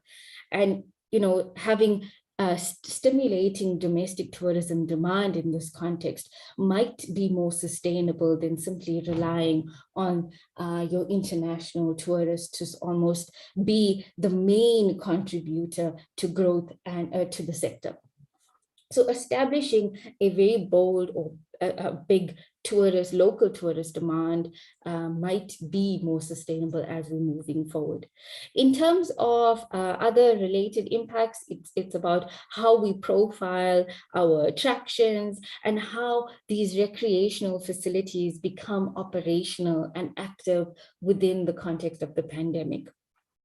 Improved safety and security measures emerges strongly again, and this I think is largely as a consequence to the health and safety issues around the pandemic, but also if you're looking generally within the context of South Africa, crime, especially now that we're seeing slight increases in certain types of crimes like mugging, hijacking, house robbery. Possibly associated with an increase in the reduced earning potential as a consequence of COVID. More than that, what we noticed in the research is that there was this call for the population to be vaccinated. And this is very profound, and the sort of understanding that the linkages between vaccination and reviving the tourism sector were already made among these service providers. So I think that sort of understanding can really boost or can be used to aid in a lot of the mechanisms to promote resilience, to promote growth. And it's basically what people want, what businesses want, to ensure their safety, their resilience. Now, one of the key elements of this research was to establish a recovery framework. And we're going to discuss elements of this recovery framework. It's quite broad in itself, but it sort of echoes the conceptual frameworks that were identified, the stakeholder theory framework, where we have a host of different stakeholders trying to represent and to acknowledge the diversity that we see within the system. We see a post-structural theory framework, and obviously the diffusion theory. Now, the diffusion theory becomes more critical, especially when we're thinking about the way in which the tourism sector was sort of re-established itself, and how different services were reorientated to be supplied on different platforms, like moving towards the online platforms. This also aligns very nicely with the 4IR sort of call that we're seeing across government sectors.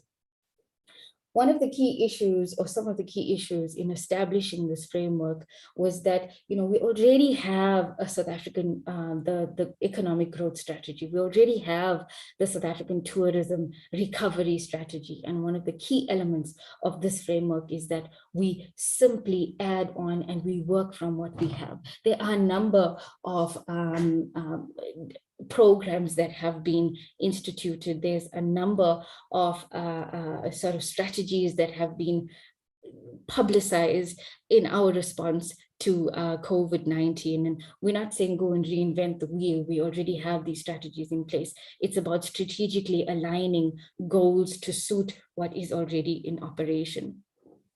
Another aspect is about developing strategies and interventions in a very resource-scarce environment.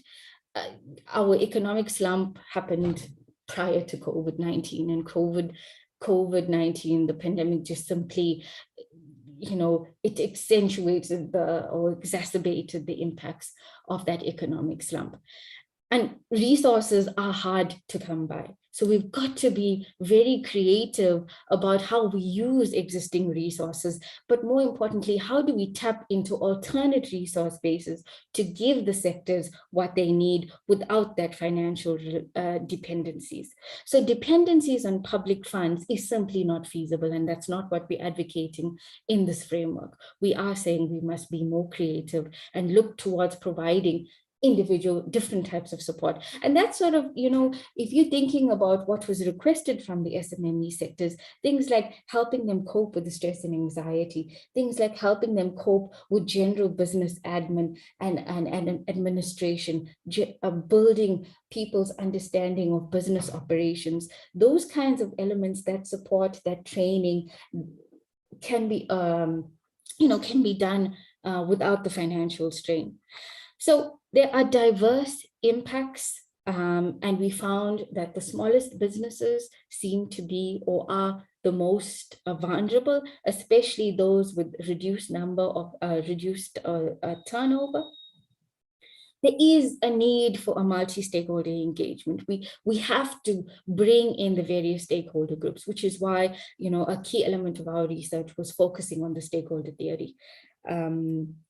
We established a framework, it's the 4R approach that we call it, and it's about responding to the existing characteristics. It's about reshaping our reliance and our dependencies. COVID-19 has given us an opportunity to almost reset the way in which the tourism sector operates, to try and eliminate some of those inequalities, to try and redress some of those inequalities, that have just been entrenched over the years. It's also an opportunity for us to reshape the way we're thinking about climate action. More and more we're seeing even these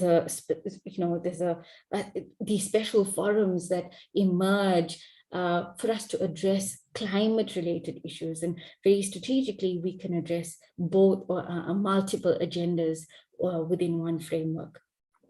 It's about reimagining and reaching out to different stakeholders to ensure that representativity, to ensure that we are addressed, that we are relevant, and that we are applicable to the South African context. Another key element is about understanding risk and training in that regard. So this is the proposed framework that we have, and it starts off by firstly setting out the goals to achieve resilience. Notice that we do focus on resilience, rather than just responding to a threat, just giving the support and moving on. But it's how do we give you that support that makes you more resilient for future disruptions? Because that's where we don't want to keep coming back, because it's about very strategic allocation of limited funds. To identify the stakeholders and the roles that they play within the sector, to develop guiding principles based on what is currently happening on the ground. And that is inclusive of being representative of the different geographic contexts, the different socioeconomic contexts, but also to acknowledge that we have a very diverse basket of tourism products and service offerings, to identify the tools and the measures that best suit the practice, because given this diversity, we must now have the tools that suit this diversity. We can't have a one-cap-fits-all kind of scenario and expect there to be resilience or expect there to be some sort of meaningful change within the system. And how do we go about implementation? Because implementation in South Africa is currently, it's critical. Most of the time we fall short in the sector, and that is implementation.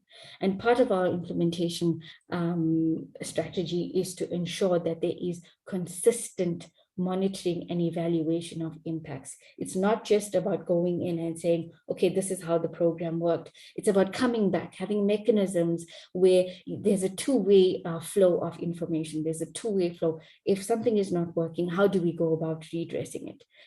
And it's about maintaining that constant support.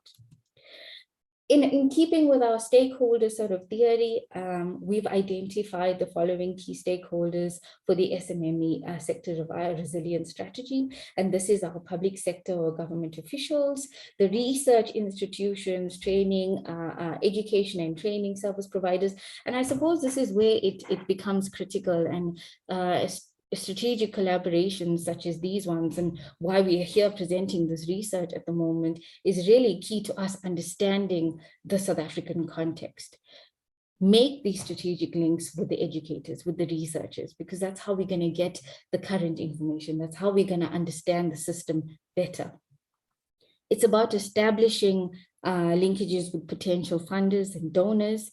And more than that, in terms of a resilience plan, the media sector plays a vital role. It's about the messaging that we're trying to get across. How are we getting the messaging across? The types of platforms that we tend to use to get the message across. Then we're looking at industry types of relationships or the stakeholders in here. Particularly, we focus on construction, transport, because one of the elements that emerge very prominently in both the domestic and the SMME research is the fact that we have ailing infrastructure, or the fact that we have infrastructure that is not suitable to allow for transitioning of the tourism sector to embrace these sorts of pandemics. Most people now have moved on to the online platform. Do we have adequate internet connectivity that sort of allows the tourism sector to move and to transition onto these platforms? So those are the elements, or those are the types of industries that we have to build strategic relationships with. More than that, civil society has a very important role to play in terms of, for example, the interested and affected members of society. Tourism is a backbone of South African economy. And no matter which way you look at it, we need it for local economic development, for GDP, for job creation. And I think emphasizing the role of civil society, whether it's by establishing a domestic tourism demand or being more responsible in our practices, the civil society has a very important role to play. In terms of establishing the status quo, in terms of understanding the stresses that are experienced among SMMEs, what we embraced is the driver's pressure state impact response framework. And this is used very prominently in in marketing, economics, but also within the environmental sciences. And it comes with an understanding that in order for us to understand the stresses, we must understand it from a systems approach. And if we're looking at the entire system, there are a number of drivers, pressures, state, impact, and responses that we are seeing. So very quickly, if we're looking at the SMME sectors, one of the critical drivers in terms of SMME resilience is health and safety. If we move towards making, embracing a healthier, a more safe environment, this is all about reigniting and sort of sparking that tourism demand again. It's also about climate. And like I said previously, climate change is going to present these challenges moving forward. So we have to accommodate for that driver in terms of the tourism sector as well. In terms of demand and destination attractiveness, that is one of the critical drivers in terms of tourism anyways. Your product offerings, how marketable your product offerings, how applicable your product offerings are to your various tourism groupings. And for South Africa in particular, we have a diverse tourism market. It's local, it's international, it's within the African context. And more now, we're seeing an online tourism market emerge within the sector. In terms of the pressures that we're seeing for the SMME sectors, we're seeing some of the disruptions, and here some of your disruptions are going to be accounted for. The pressures like travel restriction, pressures like competition, the level of sectoral support, whether it be infrastructural or the level of skills to adapt to this newly defined or this newly emerging tourism sector that we're seeing on a global scale. In terms of our state, we're really here looking at the natural and the economic environment.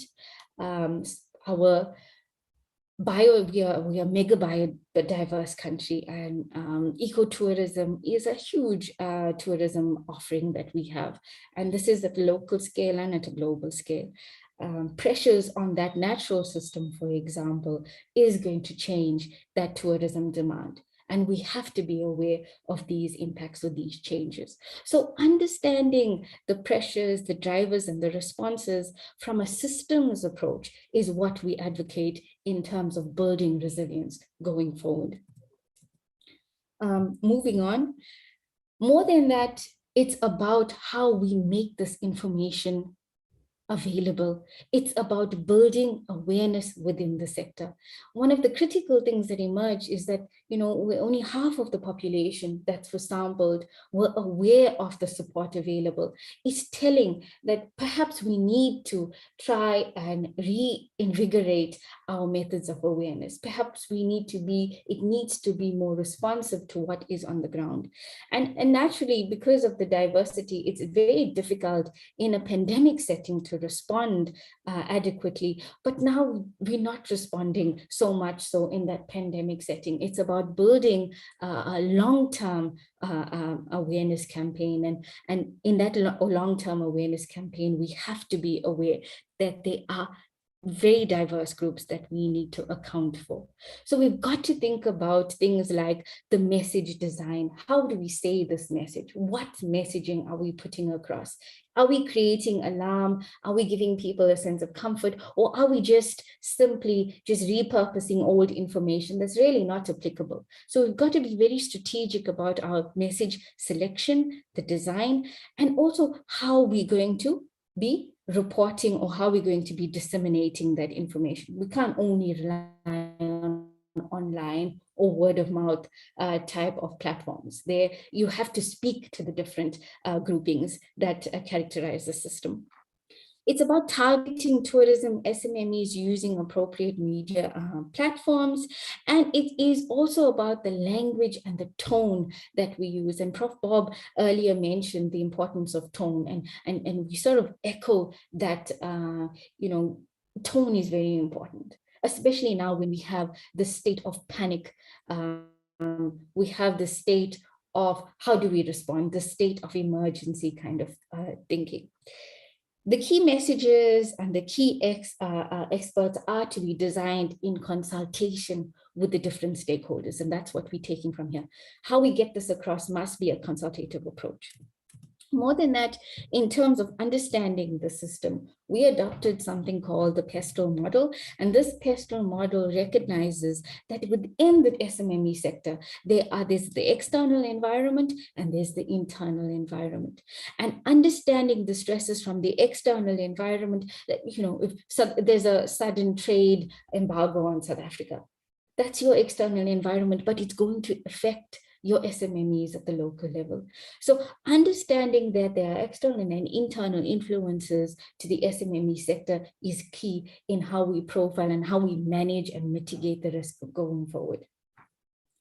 One of the key recommendations, and I think my time is up, one of the key recommendations emerging from here is the coordination among the different stakeholder groupings, is how we manage activities, and more importantly, how do we manage knowledge, the information that that's coming out of the system.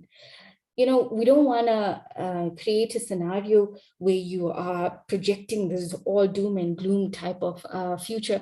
It's about managing what information. It's not about censoring, please, you have to, I must put that forward. It's not about censoring, but it's about strategically positioning certain pieces of information so people are able to respond adequately. It's about resource management, and issues such as corruption, nepotism. They don't do anything except make the situation worse. And so it's about effective governance structures when we're talking about resource management. And again, very much what was echoed by Prof. Bob and Prof. Harris is the importance of monitoring and evaluation. I think I'm going to stop there for now, colleagues. If you have any questions, please raise your hands or send it in the chat, and we will take it from there. Thank you.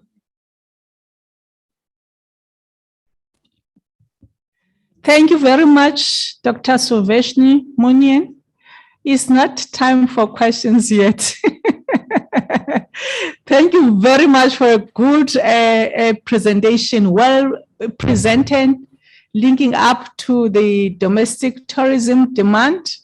We are not going to be taking questions now because there's an opportunity for us to listen to a presentation from Dr. Lauren Haywood from the Council for Scientific and Industrial Research, commonly known as the CSIR.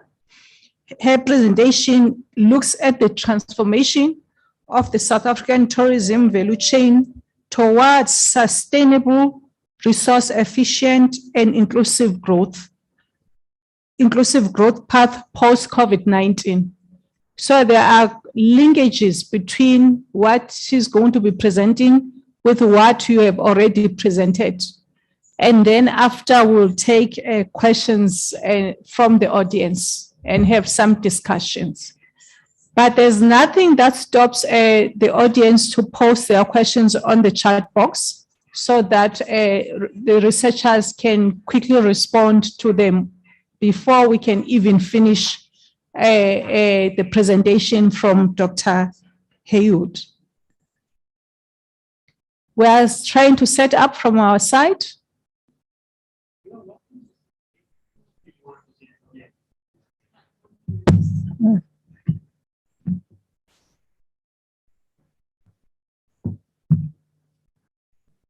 Over to you, Dr. Haywood. Thank you very much. Thank you. Well, yeah, I'd just like to say a big thank you to the Department of Tourism for giving us at the CSR an opportunity to participate in your research seminar and in the research program. This would be our first year, our first run program, but otherwise we did a joint project with the University of Venda, I think about 2 years ago now. Time doesn't actually make sense anymore considering the last 2 years. So today I'm going to give us, I'm going to take you through the research that we did, looking at the transformation of the South African value chain towards a more sustainable and resource efficient and inclusive growth plan post-COVID-19. So we've talked about it quite a bit already in the different presentations, but in this graph, we can really just see that pre-pandemic, the tourism sector really had a significant contribution to the GDP. We've seen that last 15 years or so, this contribution was between 6.5 and 8% of the GDP. This is both the direct and indirect contribution to the GDP. And then, of course, we see as soon as the pandemic hit, that contribution to GDP really decreased significantly.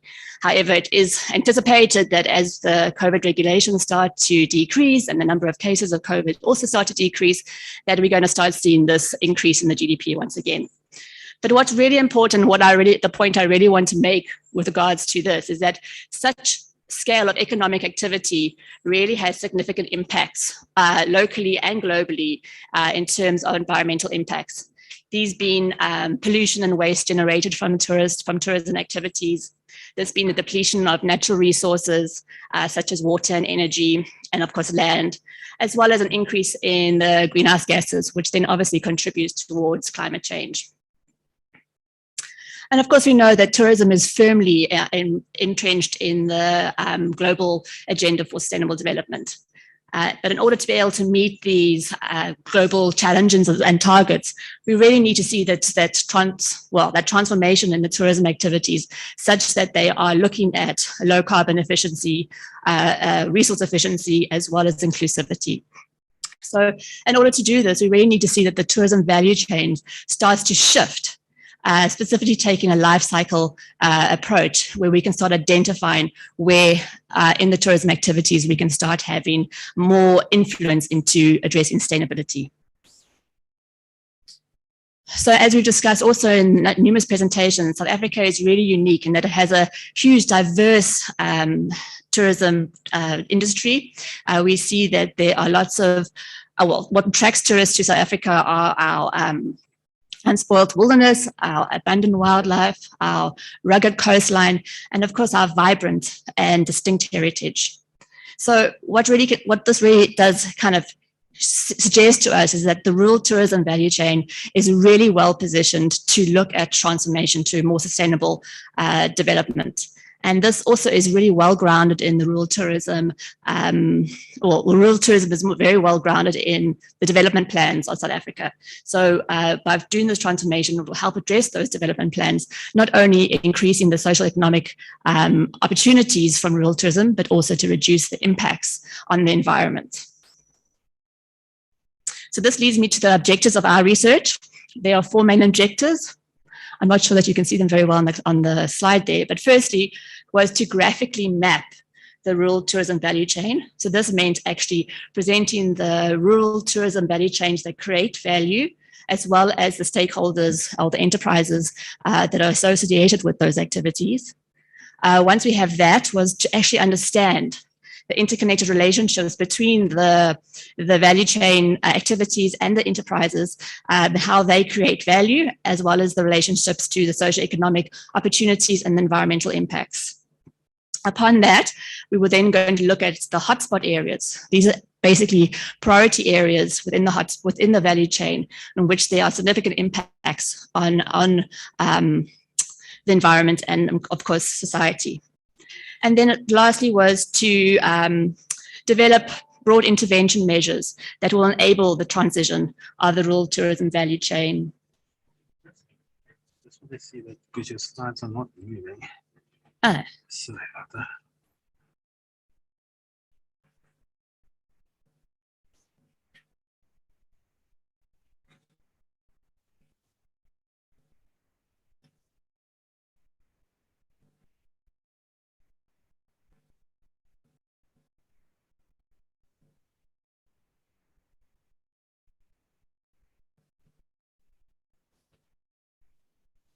Sorry about this.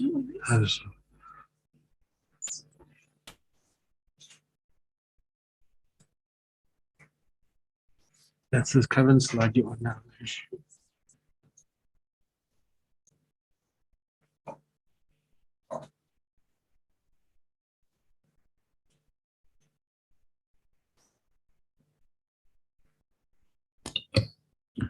Just bear with us, ladies and gentlemen.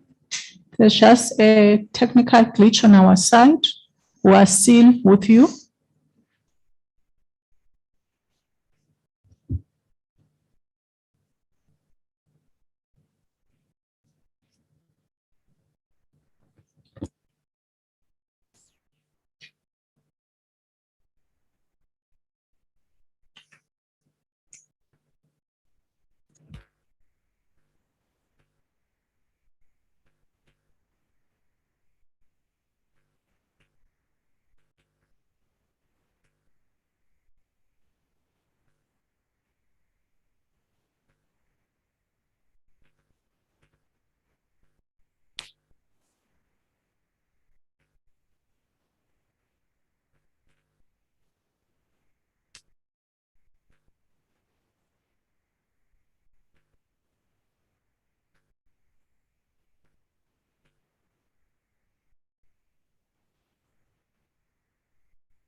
Ladies and gentlemen, we are still trying to figure out what is the issue, because it looks like on our side, the presentation is up and running, and then on the virtual platform, the slides are not changing. And if the slides are moving on the virtual platform, then they are not moving on our side. We're just going to try and close the presentation, reopen it so that Dr. Haywood can continue with her presentation. Thank you very much, ladies and gentlemen.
Yeah, this is up and down. But I want to put onto Thank you very much, ladies and Presenters, gentlemen, for your patience. I think we are good to go now.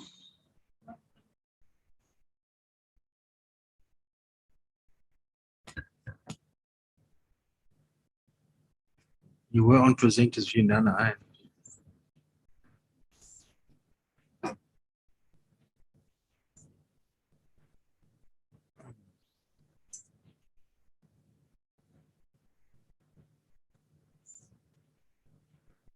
I'm going to stop sharing.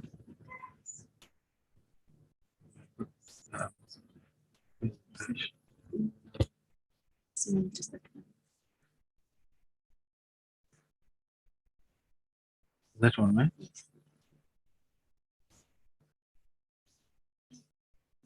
That's fine. Yeah, then I'm going to just go back to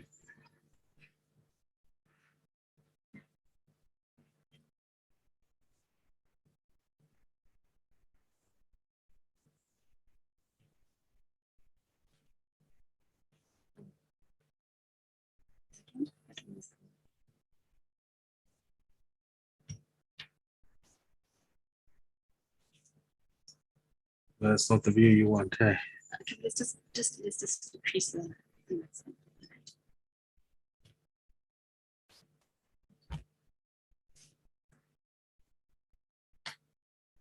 Okay. Yeah, decrease my.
Sorry about that, ladies and gentlemen.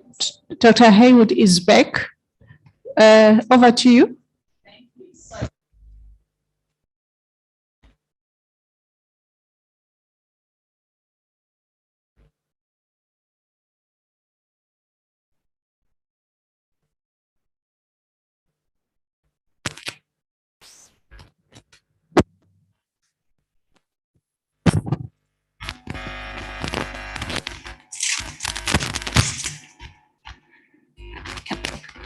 Okay. Secondly, after mapping the value chain was to understand the relationships between the value creation activities and how value is actually created. Thirdly, to determine hotspots, or these are also known as priority areas, tourism. And then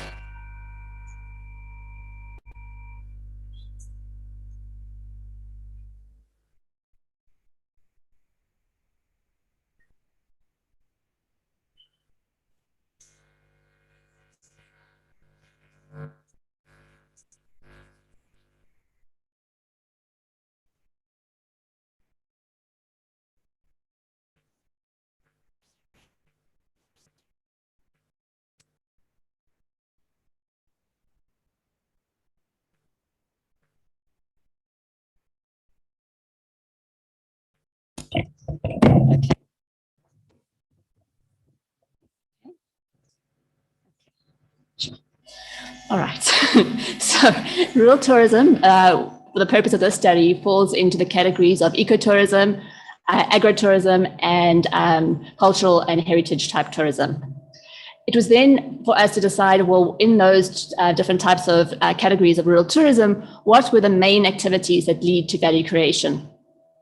So to do this, we actually had to have a look at the tourism satellite accounts and look at those subsectors that actually contribute to value creation in tourism sector, as well as we used the One Planet Sustainable Tourism Program to also look and see in terms of their value chain process, what activities that they used or looked at for value creation. So this led us to the identification of 7 main topics of activities that create value in the rural tourism value chain. Firstly, we've got the travel organizations and booking services.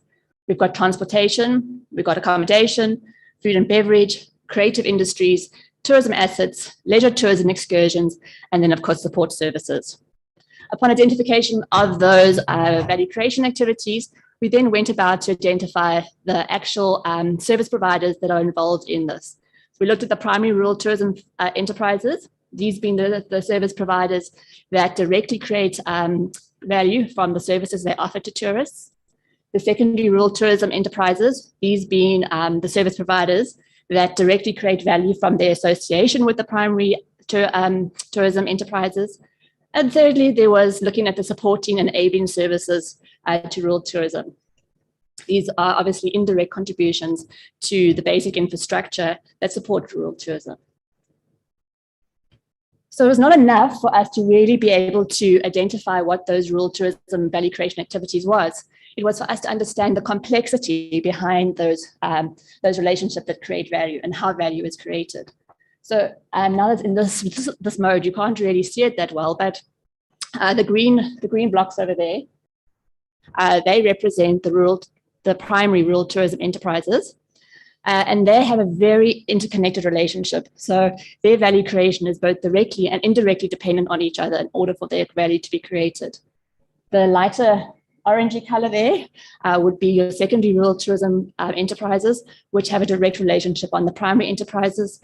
And then the underlying platform are the supporting and enabling service providers.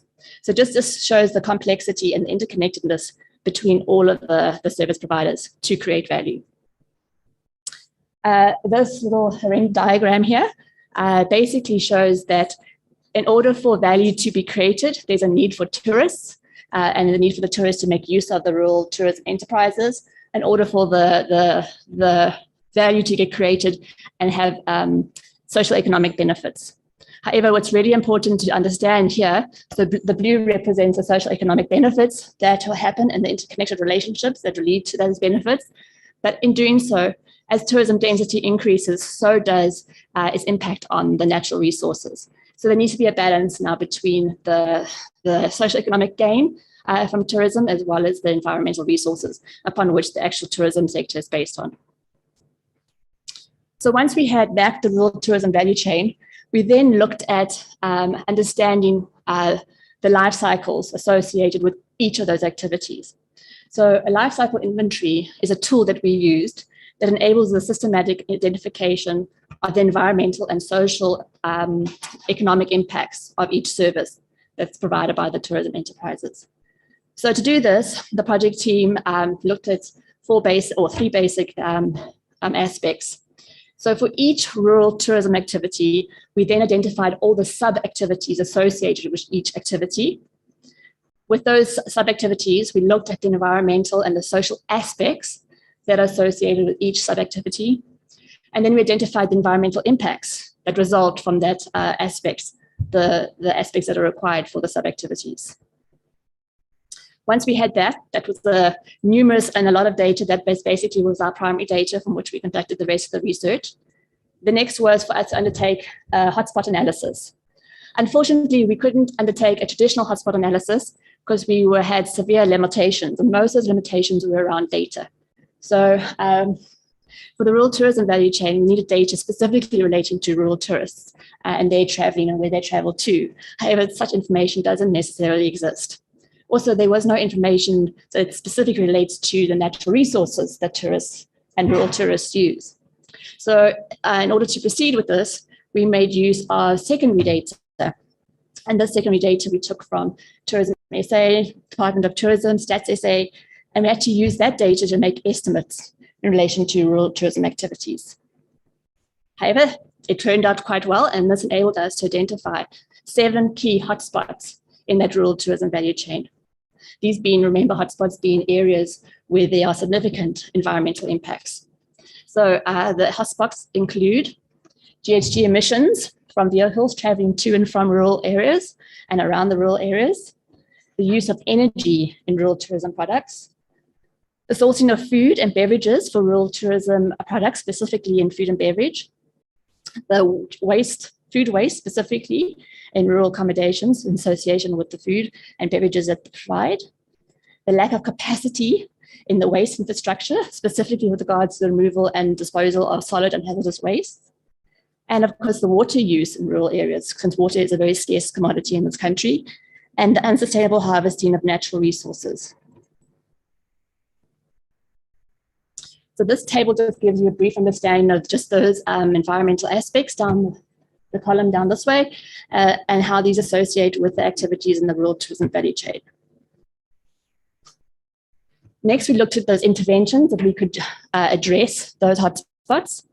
So we identified broad interventions, these are on the dark blue, and associated with those interventions are actions that could lead or would lead to the transformation required to address those interventions.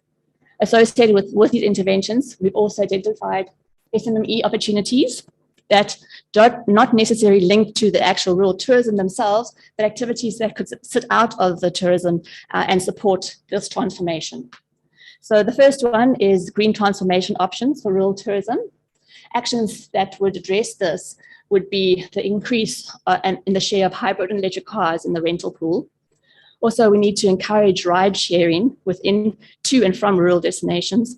And most importantly, in rural destinations or rural areas, we need to encourage the use of non-electric vehicles such as bicycles and even rural animals to encourage tourists to make use and to explore the areas. Intervention 2 is about powering rural tourism enterprises with sustainable energy options. So they need to look at improving energy efficiency. We need to also offer the option for rural tourists enterprises to invest in renewable energy supply. And then we need to stimulate energy saving behavior in the guests and staff. Intervention 3 is around sustainable sourcing of food and beverages.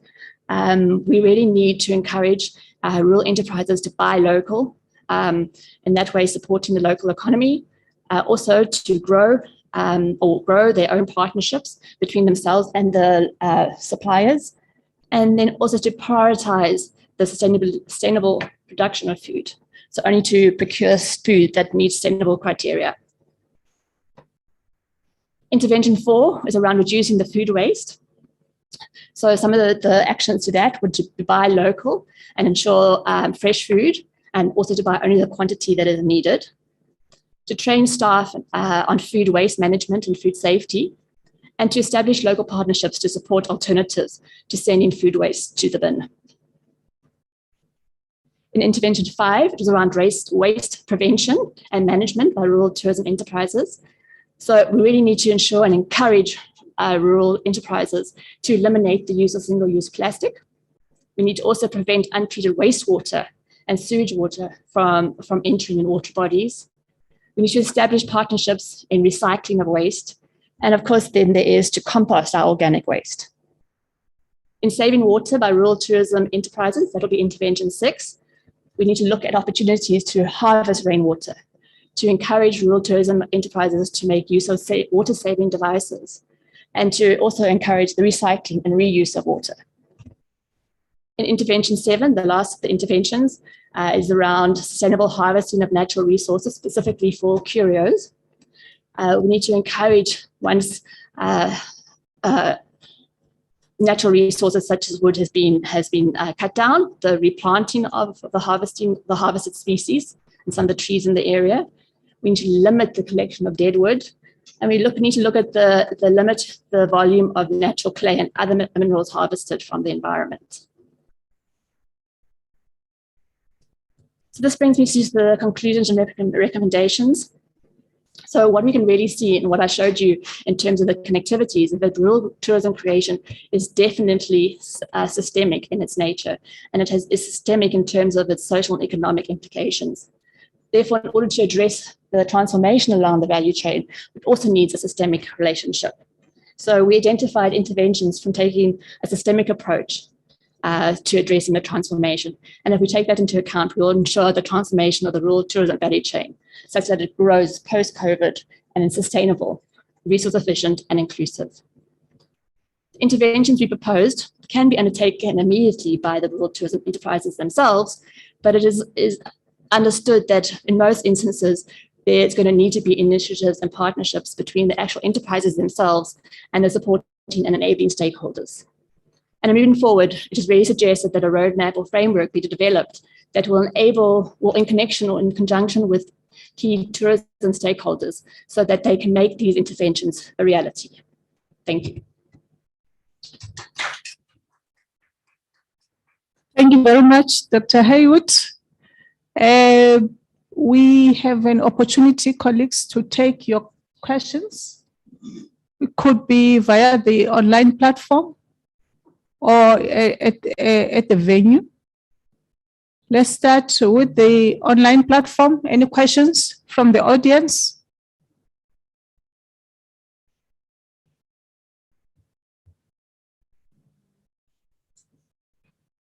Okay, and then at the venue?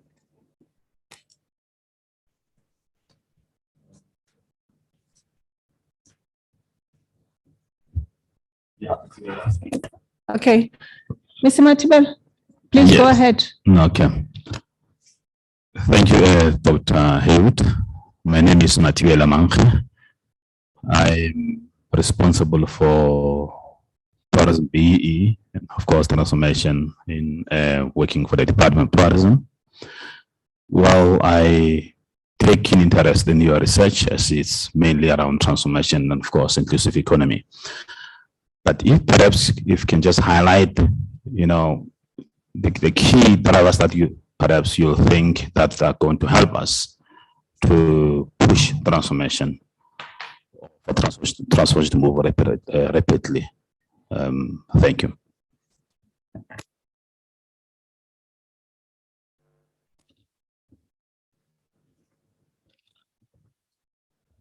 Thank you for your question. I think the clarity needs to be in, are you talking about transformation, sustainable transformation in terms of the natural resources use, or are you talking about the trans inclusivity? So what we've already done, and hopefully to answer your question there, is that what came out in the hotspot analysis were actually the impacts on the natural resources. So what we have done is in the report identified specific opportunities for SMMEs as well as transformation in that regard, where we support, you know, buying from your local farmers, encouraging emerging and small scale farmers, starting recycling programs, starting car washes, for example, in those rural areas, and to really stimulate the local and rural economy in that regard. So yes, the report does give you some specific transformation aspects that relate specifically to the tourism enterprises, such as additional training, you know, all the stuff that we normally are used to and we have seen. But our main focus was where and how we could enable that transformation in the SMMEs that sit not necessarily associated with the rural tourism enterprise, but have opportunity to connect and join with them to deal with transformation and to grow the local economy.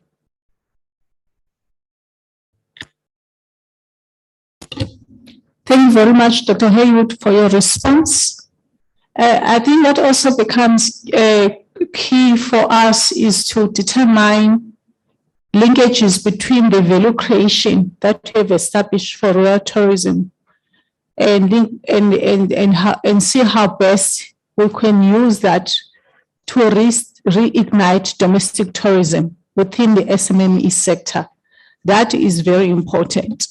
But to note, colleagues, key things that have been highlighted by the two presenters is that the first presentation clearly established the trends within SMMEs that have been impacted or created by the outbreak of the coronavirus. But what then has become very clear in the first presentation is that we have a very diverse SMME base in tourism, and that we have already seen some resilience in the SMME sector that has at least pointed us into some form of recovery that has been noted in the past year or so. But what becomes key positives is that during the outbreak of the coronavirus, SMMEs have been quite aware of the government support that has been offered to tourism businesses. And some of those SMMEs have qualified or received that support. But what also is important is establish how best we can link the SMME sector to our domestic tourism strategy for reigniting domestic tourism at a local level. How best can we establish linkages so that we can stimulate the demand in both areas? Key elements that has identified colleagues are there, and there's been also a mention of a monitoring and evaluation framework that is very important for us to make sure that we implement a key framework for us to be able to monitor if any interventions that we put in place are yielding the results that we desire. Also important is what Dr. Haywood has touched on, which is interventions for transformation of the rural tourism value chain. But looking at how best we can look at green transportation options, how can we look at sustainable energy options for rural tourism enterprises, and how can we minimize waste, pollution at a rural tourism local level, and how best can we save water and make sure that we also look at options of looking at sustainable energy for our rural tourism enterprises. She has also touched on socio-economic and environmental aspects that are very key for us to focus on.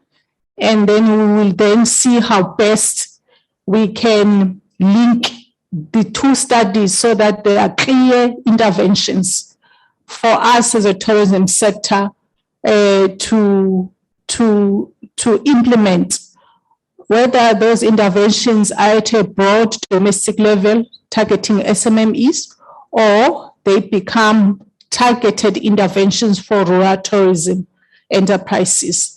That for us is very important as part of advancing the work that the institutions have embarked on. It is an opportunity for interventions that have been identified to see how best we can implement them, especially those that don't need financial support, immediate financial support, but how best we can integrate some of these findings into our programs when we plan and also when we conduct our SMME support at a local level. Thank you very much, Drs. Munyan and Haywood, for those two presentations, comprehensive. And the reports, colleagues, final reports, we'll be sharing them on our departmental website and portal. Thank you very much. We are going to be taking a short break, colleagues. Our break was supposed to be 30 minutes, but we'll cut it to be 15 minutes to allow enough time for the next presenters to take us through their research outcomes. We'll then be back, colleagues, at 12:05, strictly at 12:05, we'll be streaming live again. Thank you.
Good afternoon, ladies and gentlemen. Welcome back to our National Tourism Research Seminar.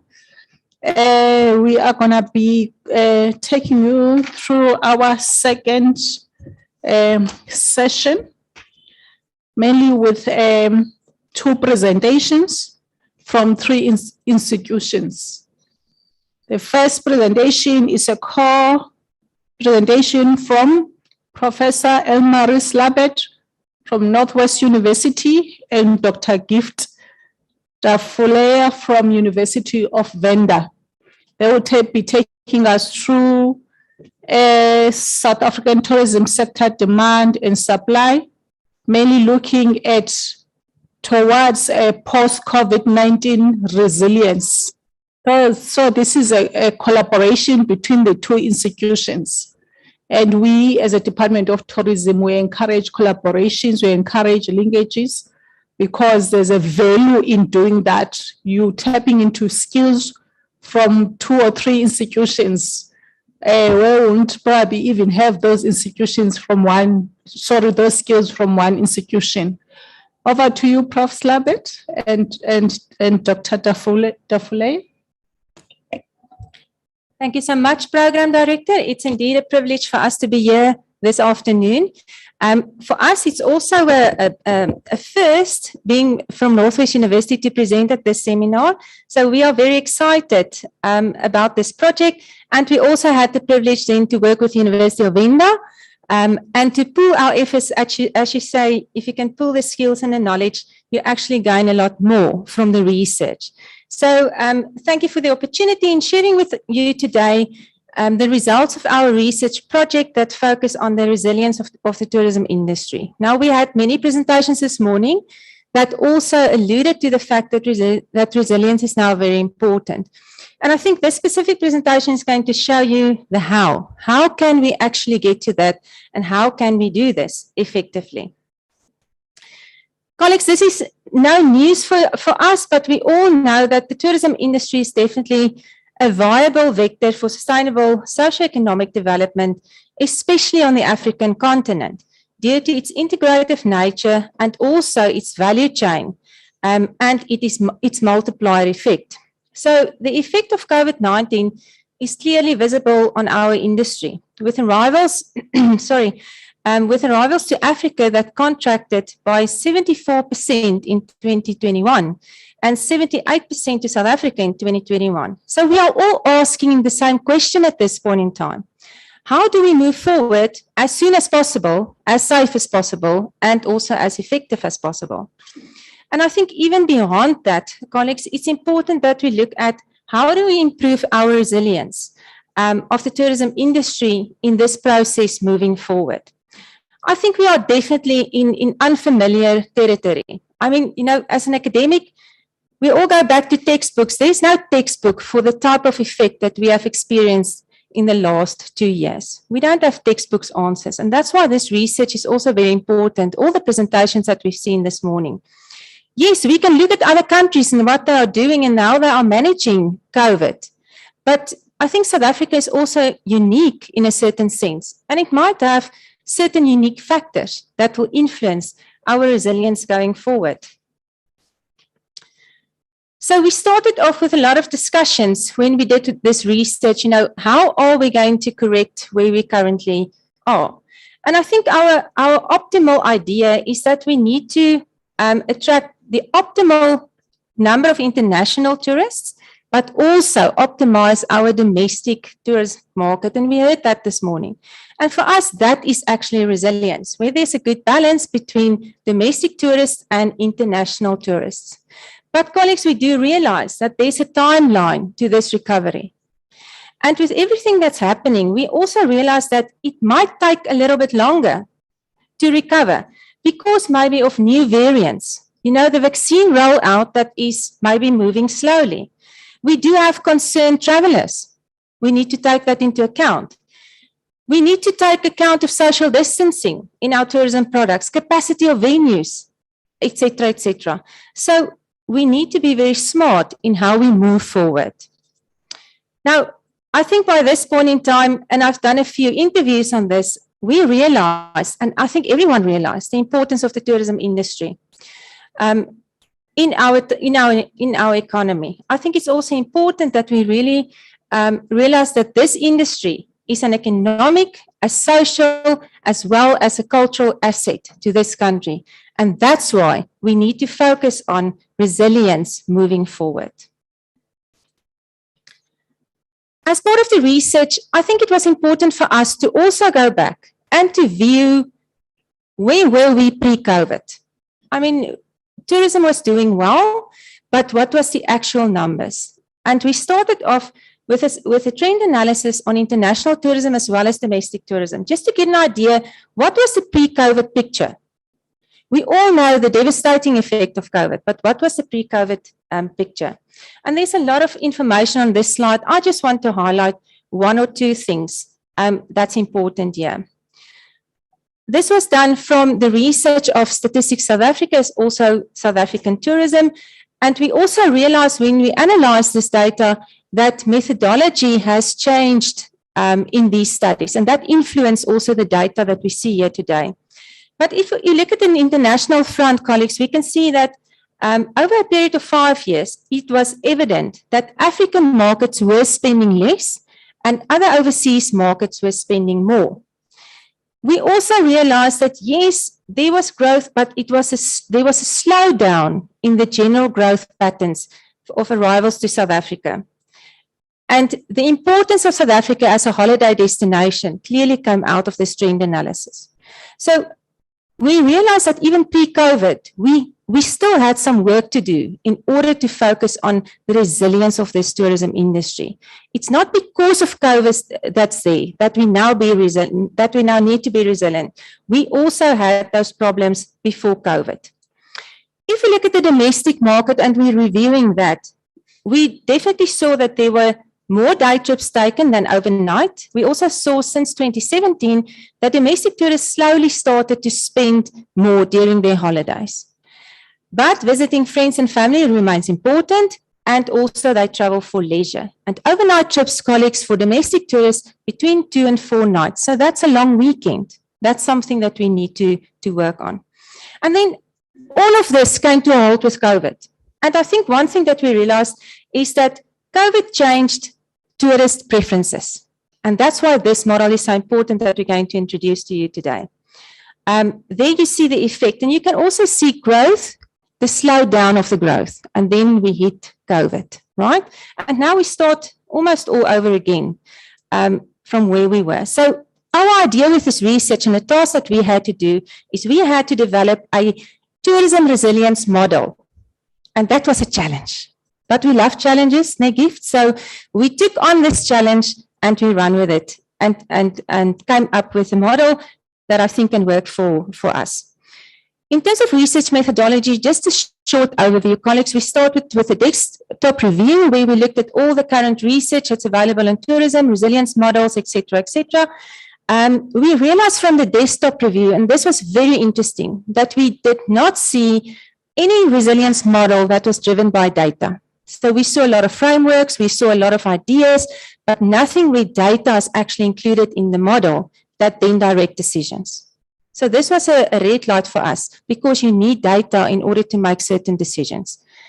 We then went on to a qualitative phase in this research where we had in-depth interviews with a lot of stakeholders in the industry that's been through the processes of COVID, that had to adapt to strategies, etc., etc. And we had very good interviews with very good data coming from these discussions with industry.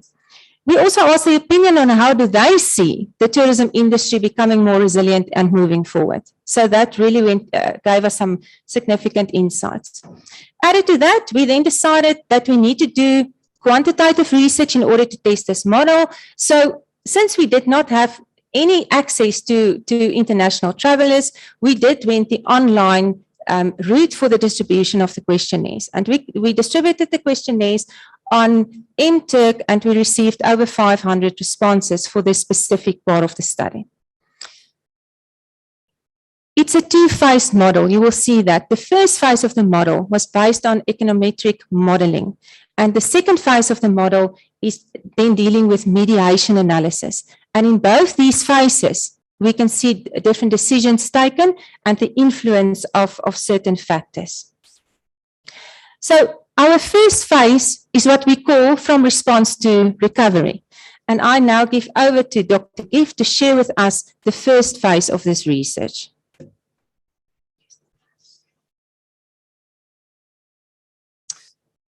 Thanks so much, Prof.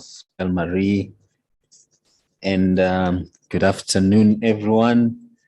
So I'll be taking you through what we call the first phase of our model. So its basic premise is that the model attempts to determine if the tourism economy has bounced back better after COVID. It could as well be after any shock. So we use the concept, most of us could be familiar with it. It's called the building back better approach, which has got 3 phases. The first phase being termed the recovery phase. Mostly it happens immediately after a shock. The second phase is the first phase is the response. Then the second phase is the recovery, right? So at the recovery stage, we're saying the economy starts again to gravitate towards its equilibrium path. And the resilience phase is where we expect the economy to show that it has the ability to adapt and transform even better than it was before the shock. So this building back better approach has been adapted to our context within the tourism economy. And we basically further understand it through the demand and supply side, which compose our tourism economy. So now, within the model, we look at all the variables that we possibly can that we find in literature, and I have listed them there for your viewing. But I would want to zero down on what we have now called regimes. That is regime 1, regime 2, and regime 3, which we seem to pick from the existing strategies of building back better post-COVID. If you look at the South African tourism recovery plan, you will see that it has these 3 regimes coming out clearly. The first one being protecting supply, the second one matching demand and supply, and then the third one sustaining growth. If you look beyond South Africa, at the BRICS level, you realize the same pattern where we have these 3 regimes, although they may be termed or named differently. We also pick from the UNWTO. You'll find that it also has these 3 regimes or phases, and at UNWTO level, they are termed to mitigate, to restart, and to reimagine. So you'll find that there's this global wave of having these 3 regimes. And a schematic view of these can better present what we are trying to do in showing resilience in a tourism economy. So as you see in the diagram there, we try to show the phases or the regimes that we're talking about and what particularly happened. We pick particularly the tourism arrivals in South Africa. Immediately after a shock, we all know what happened. Demand almost went to 0. That is, we stopped seeing any tourists arriving. And the immediate response was for the government to protect supply by providing a relief fund of about 200 million to the tourism economy. Currently, we are in a phase of recovery where demand is to be matched with supply, and then resilience will be proven once we are able to have tourists, for instance, coming back to visit South Africa even in numbers that are better than the pre-COVID period. Should that be happening, then we will say the economy is resilient. That is, the tourism economy is resilient. So I've just chosen tourist arrival as one variable to look at. There are many variables that one can look at and fit into the model to try and see what then happens. So the green part demonstrates the best case scenario. The yellow part is the neutral case. You just go back to where you were, that is your equilibrium path. And then the red part is the worst case scenario where you fail to go back to where you were. And that's an indicator that you are not resilient enough. So what we then do is to say, if we are to deal with the data, a 3-regime switching regression model seems to be appropriate to help us to see if the tourism economy for any country for that matter has bounced back better post-COVID-19. So what the model does, it helps us to determine how a tourism economy switches from one regime, that is from your response to your recovery, and from your recovery to your resilience. So we try to measure that, and then we do that through what we call transmission probabilities. So the nearer the probability is to 1 from our model, the longer it takes to shift from one regime to the next. And that's already a sign that the economy is not as resilient as it should be. So at this stage, let me leave you to how we particularly recommend what to do to move with speed from recovery to resilience to Elmarie, who will better showcase the next phase of the model. Thank you.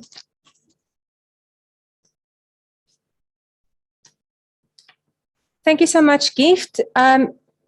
So colleagues, the next phase is a very important phase where we actually are currently in South Africa, and this is what we call recovery to resilience. And I'm going to explain to you this model with a lot of variables. Now, remember one thing that's king, or that's key in the tourism industry is the tourist. We need to have enough data of the tourist in order to move forward. And that's what this part or this phase of the model is built on, is data from our tourists. Now, I quickly want to explain this to you. You will see there on your right-hand side, there we refer to international demand. So that is information from our international tourists. This is now the international model. We also have a national model.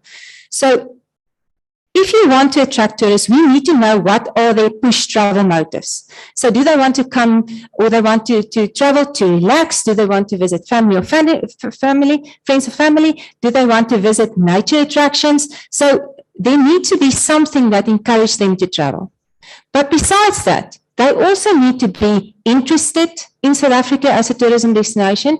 They need to have a level of association with this country, and they also need to be aware. If I'm not aware of tourism destination, I cannot travel there. So I need the information from an international demand perspective. What are their push motives? Are they aware? How do they associate? And what's their level of interest? Now, if people are interested and there are no factors that influence them to travel, we will immediately jump to the left-hand side of this model, which is intention to travel. But now we all know it doesn't work. There will always be factors that will influence your travel decisions. And colleagues, that's the middle part of this model, and that's the critical part where we are today. So you will see in the middle, there's a macro level 1. Now, macro level 1, we also measure for the international tourists. But here we determine what are their current perceived country image. So in this specific part of the questionnaire, there was quite a number of questions that measured perceived country image. We also measured what are the place brand dimensions, what are the perceptions of the current place brand of South Africa. Now, given the fact that we have to deal with COVID and shock and all those type of things, is we included then 2 risk factors, because that's currently the most important thing. And that refers then to perceived risk of international travel and tourism activity. So here we asked the international traveler specific questions related to risk to activities and traveling in this country. And then lastly, you see the international tourism risk perceptions, where we included questions related to general risk perceptions, financial risk perceptions, economic risk perceptions related to travel and tourism in South Africa. If I have this information, I know whether people will be willing or will they have an intention to travel. If you look at the NISO level, this is the type of things that we actually have an influence over. So the pull factors is typically our supply. What can we offer our tourists? What kind of products do we have? And we've seen wonderful presentations this morning about exactly that. But added to this, since we're now in the COVID situation, certain pharmaceutical and non-pharmaceutical interventions has been applied to our industry and to our country. Now, colleagues, this also has an influence on the intention to travel.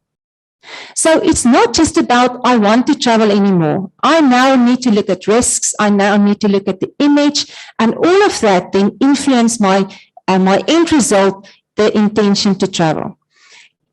If I measure negatively, for example, on country image, and I have that knowledge, I can adapt my strategy in order to create a positive image for any market. And then you will see at the right hand at the bottom, we're referring to international media and then the marketing profile of this country. So we can then adapt the message if we know the current image is poor or the current image is negative. Now, I know this is a lot of arrows showing all kinds of relationships, but the important thing here is there's factors in the middle that's going to influence decisions. And that's the reason why we need information to make informed decisions for marketing development and for those type of strategies moving forward. Now, what we wanted to do is we actually wanted to make this practical for you, because to see it like this, it's a typical framework that we have. But with the data that we then gathered on an international scale, we had the opportunity to then extract the data for two specific markets, from the USA and from Brazil, and obviously within the big pool of data, we still have some other data as well. But I want to show you the utility of the model by doing this. Now, this gives an overview of the USA and the Brazil market that then completed the questionnaire, the respondents. But what's important here, colleagues, is that you see respondents from the USA, 45% indicated that they will consider traveling to South Africa in the future, whereas 72% of respondents said from Brazil that they will consider traveling to South Africa in the future. And we also see that both of these markets are willing to travel internationally. So yes, they want to come to South Africa, but they're also willing to travel internationally, and we need to capture that market, right? Now, if we look at the mediation analysis, what we did, and what's important here is the route that I've showed you from the beginning, international tourism demand, that's now, for example, the travel motives, that's going to encourage me to travel, towards my intention to travel might be influenced by country image, place, brand dimensions, risk perceptions, etc., etc.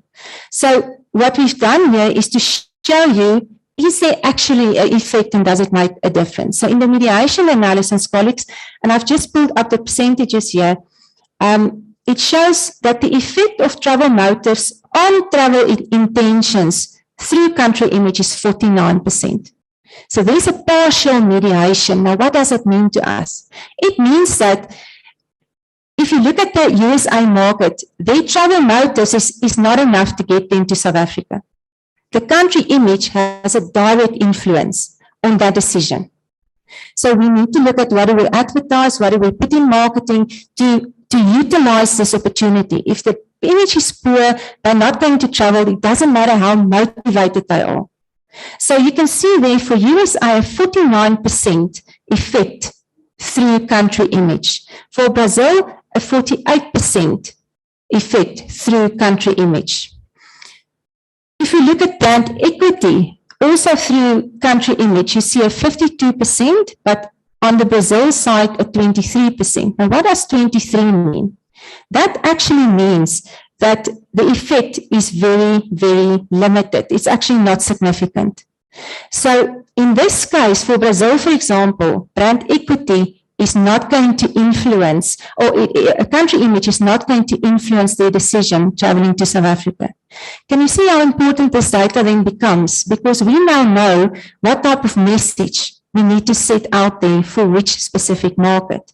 Now, this is very market specific, but that's the important thing of this model.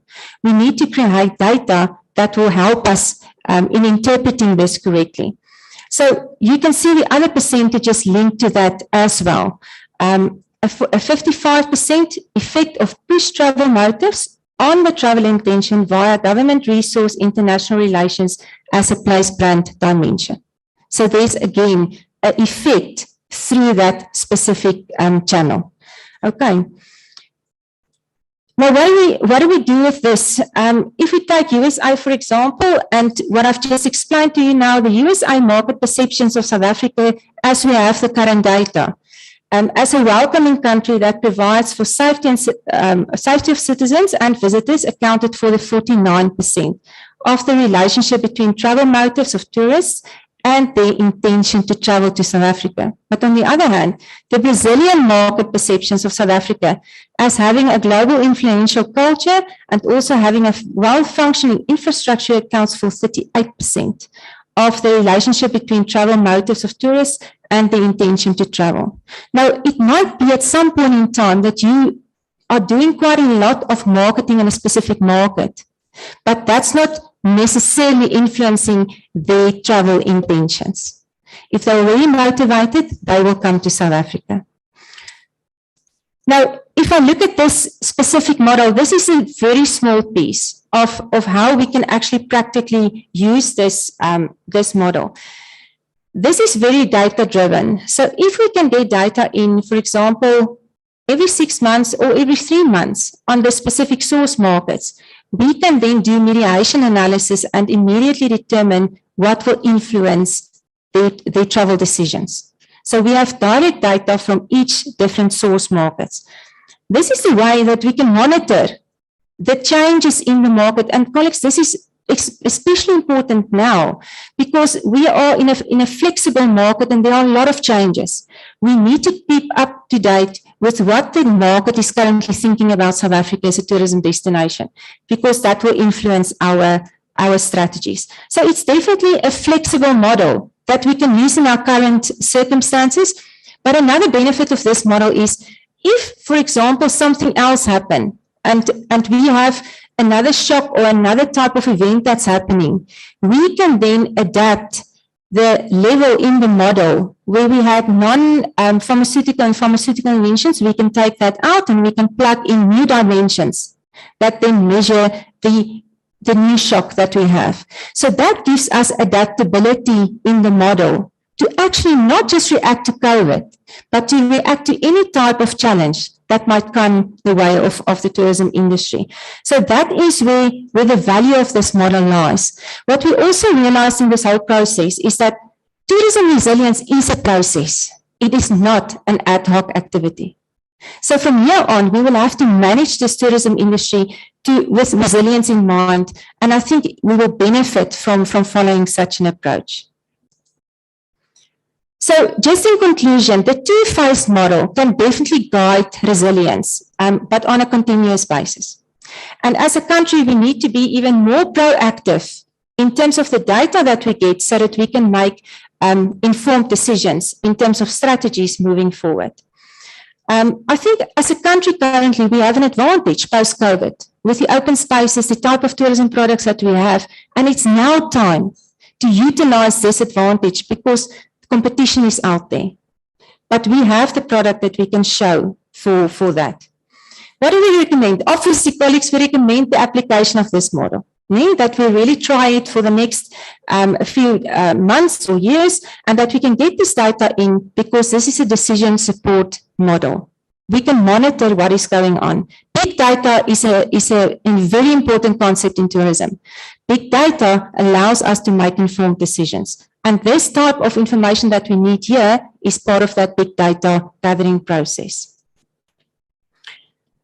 Two recommendations from our qualitative interviews, and this was very interesting, is that a lot of the colleagues said the tourism industry needs a very directed crisis management strategy. That if something happens, everyone knows what to do. And I think that was a very good recommendation moving forward, but it must be tourism specific. They said there are crisis management strategies, but something tourism specific will help a lot. And added to that, they also said, and this adds to big data, there should be a stakeholder platform where any stakeholder in tourism can go and access information. If something changed tonight and the president has a new announcement, it's immediately done on that platform and all stakeholders can access that because that informs their decisions. And I think that was also something that is implementable and that can really be of use for the tourism industry. Thank you.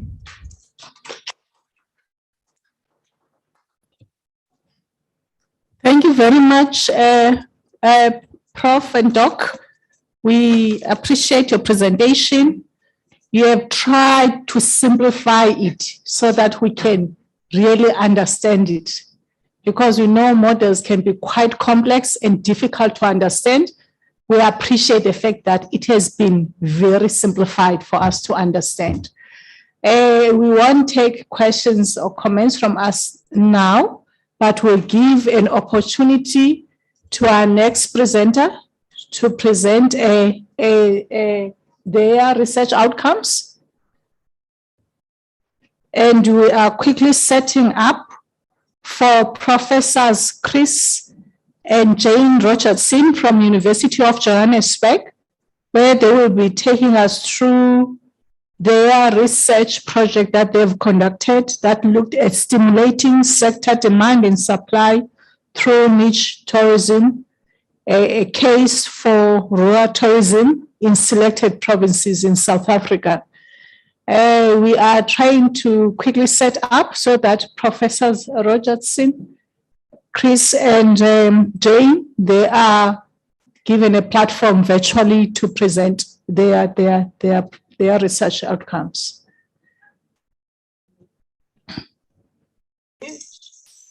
Hi, can you hear us? Hi, Prof. Yes, we can hear you. Hi there. Can you see the screen?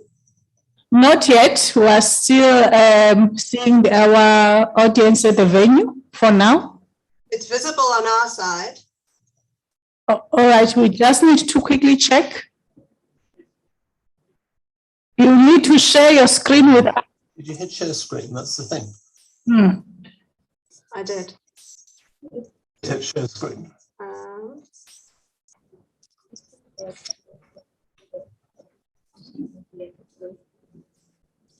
Yeah.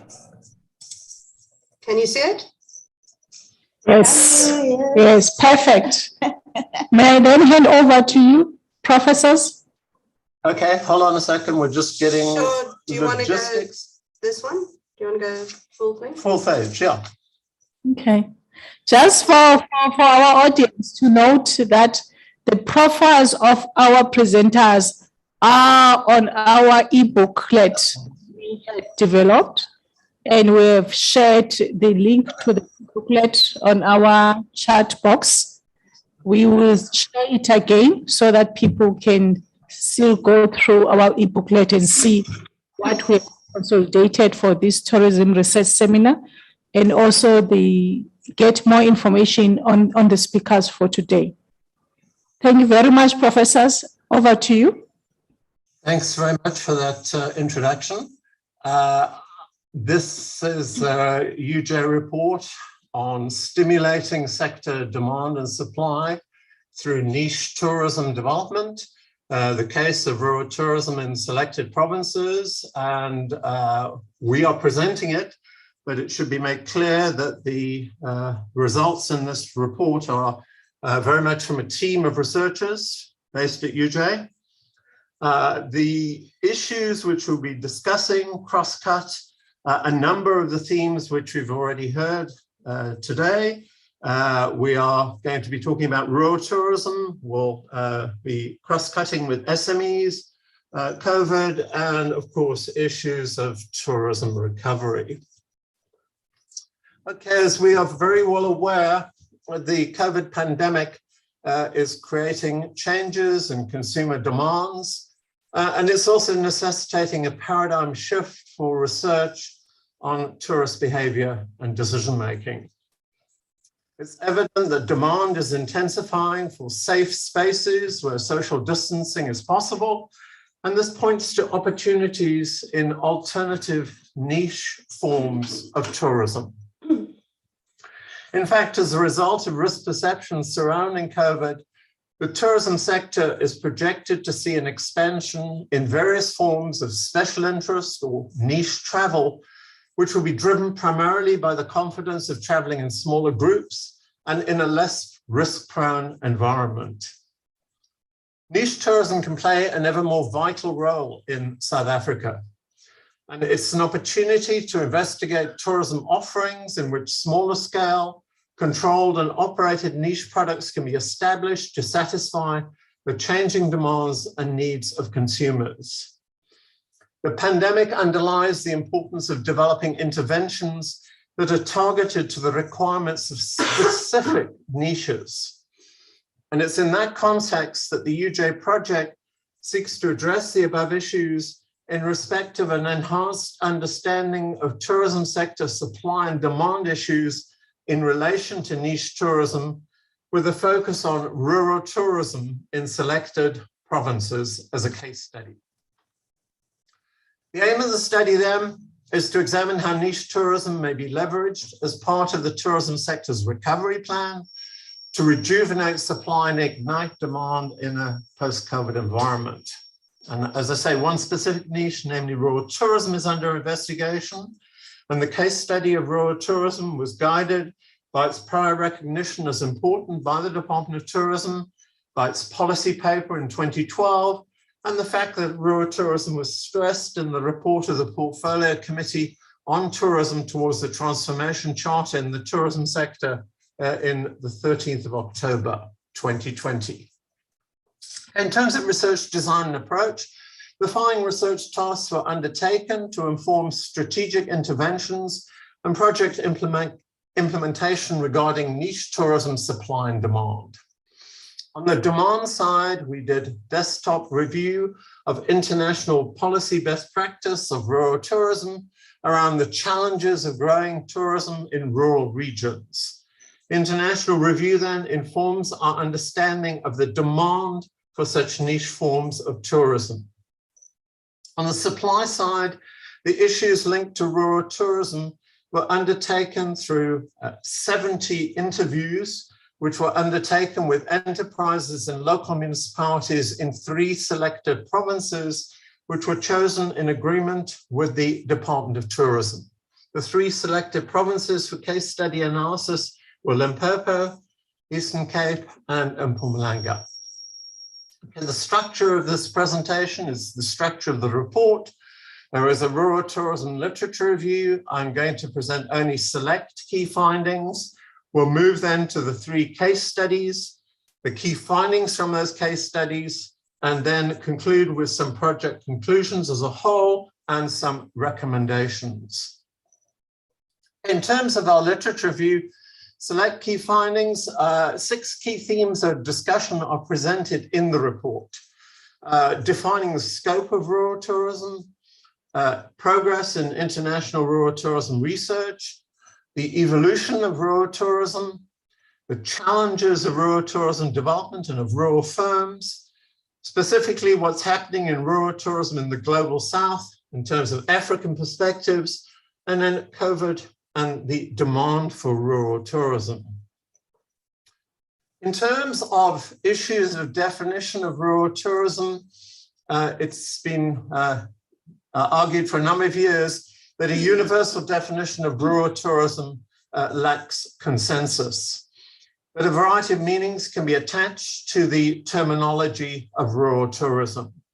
But across that literature, location remains the most common denominator and is the most widely applied defining characteristic in all reviews of rural tourism scholarship.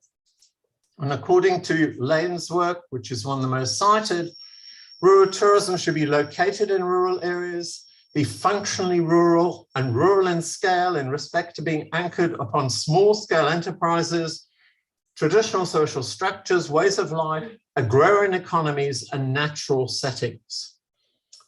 Beyond that, we argue in the report that there's a need to differentiate with a spatial differentiation, at least 3 different categories of rural tourism, which are proposed by rural geographers. And these would be rural fringe areas. Secondly, remote exotic. I think we heard the word exotic, iconic mentioned earlier today in the Northern Cape. And thirdly, in between rural spaces. In terms of the challenges of rural tourism, the challenges of rural tourism are one of the leading themes in international scholarship.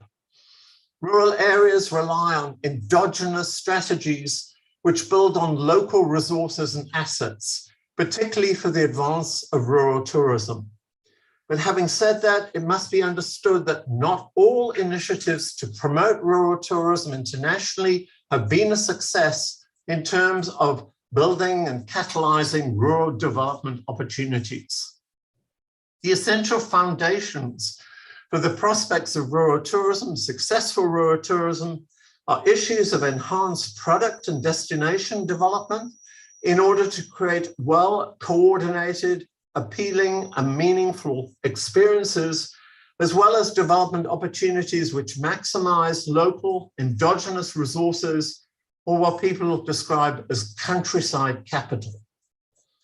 And a very, very critical finding from the international experience is for the success of rural tourism in any destination, the role of local government and of place leadership is vital.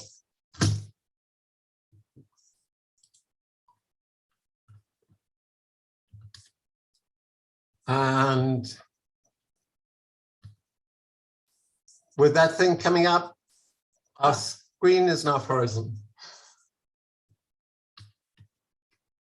Can you hear me?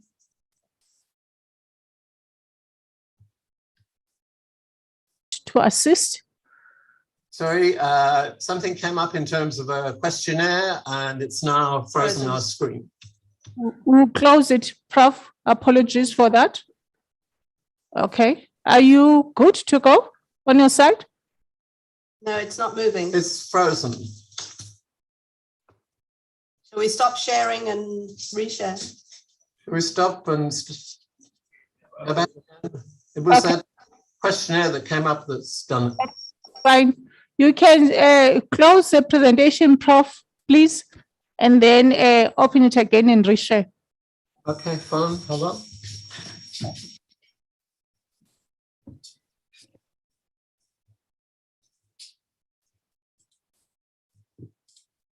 Okay.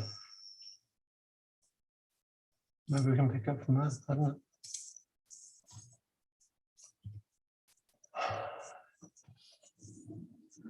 Still not moving.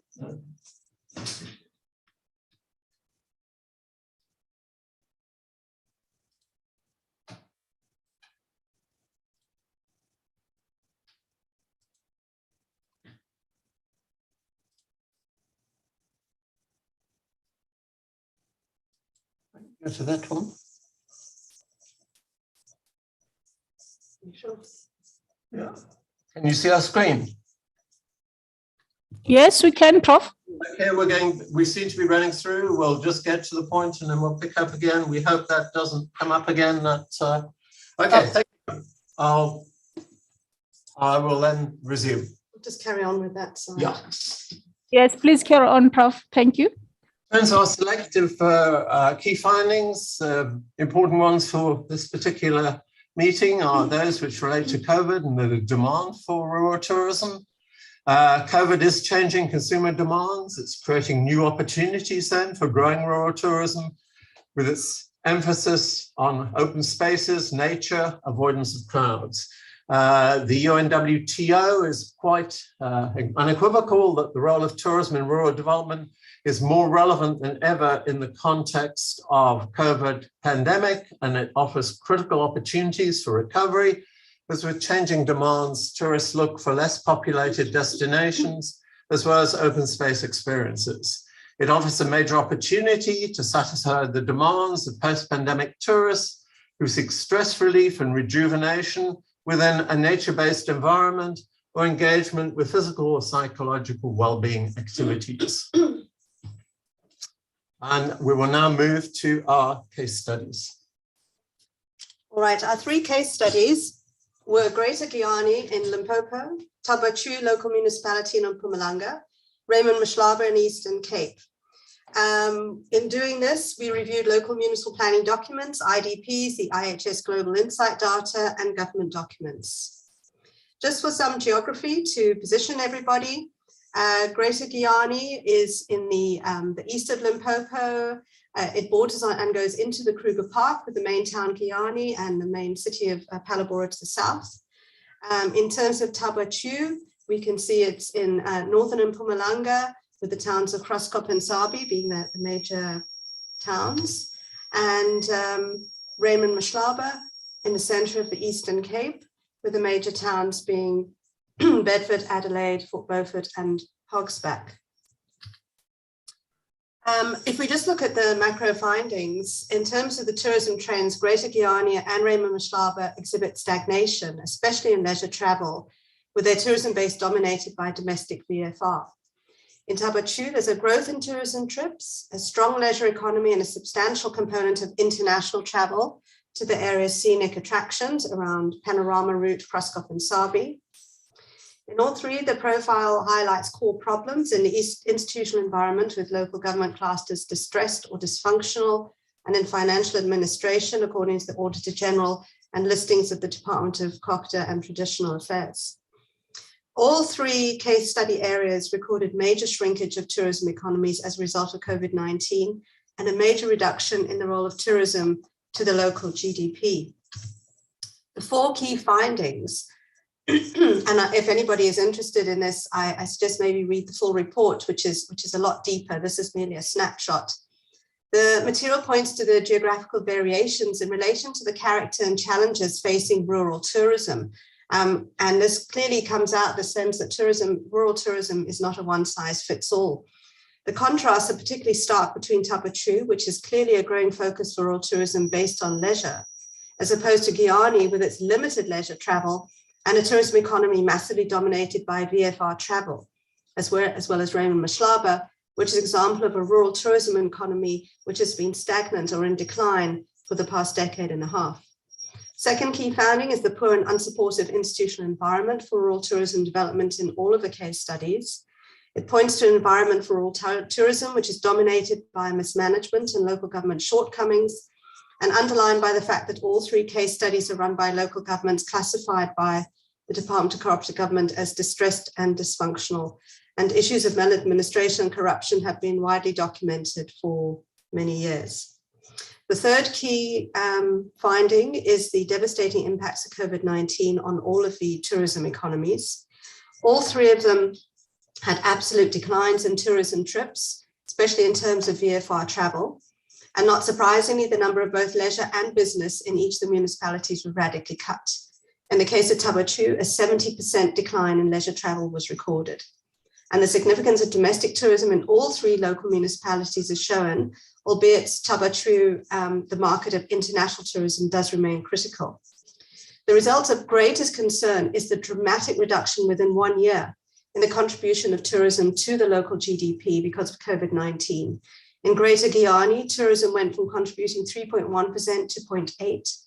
In Tabachu, a massive decline of 12.3 to 4.8%, and Raymond Mhlaba from 3.5 to 1%. So the findings underscore the imperative for stimulating recovery in tourism in these areas, for promoting local economic development. And they point to the imperative for evolving a policy framework for rural tourism revival, which is not a one-size-fits-all policy, but anchored on the nuances and challenges of often markedly different rural tourism spaces. If we look at the case studies themselves, this was a deeply qualitative study. There were 70 interviews conducted across the 3 case study areas.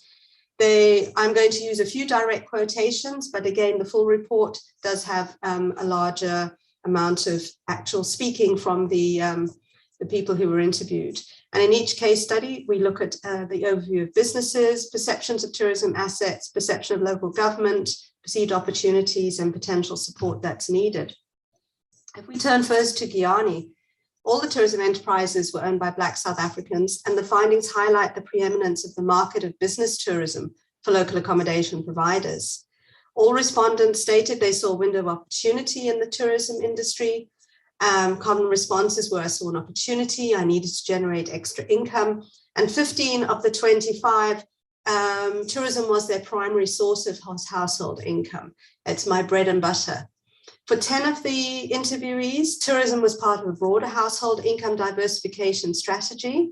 And one guest house owner also stated they had 2 buses and a taxi that they operate, and others commented that they have rooms that they rent out.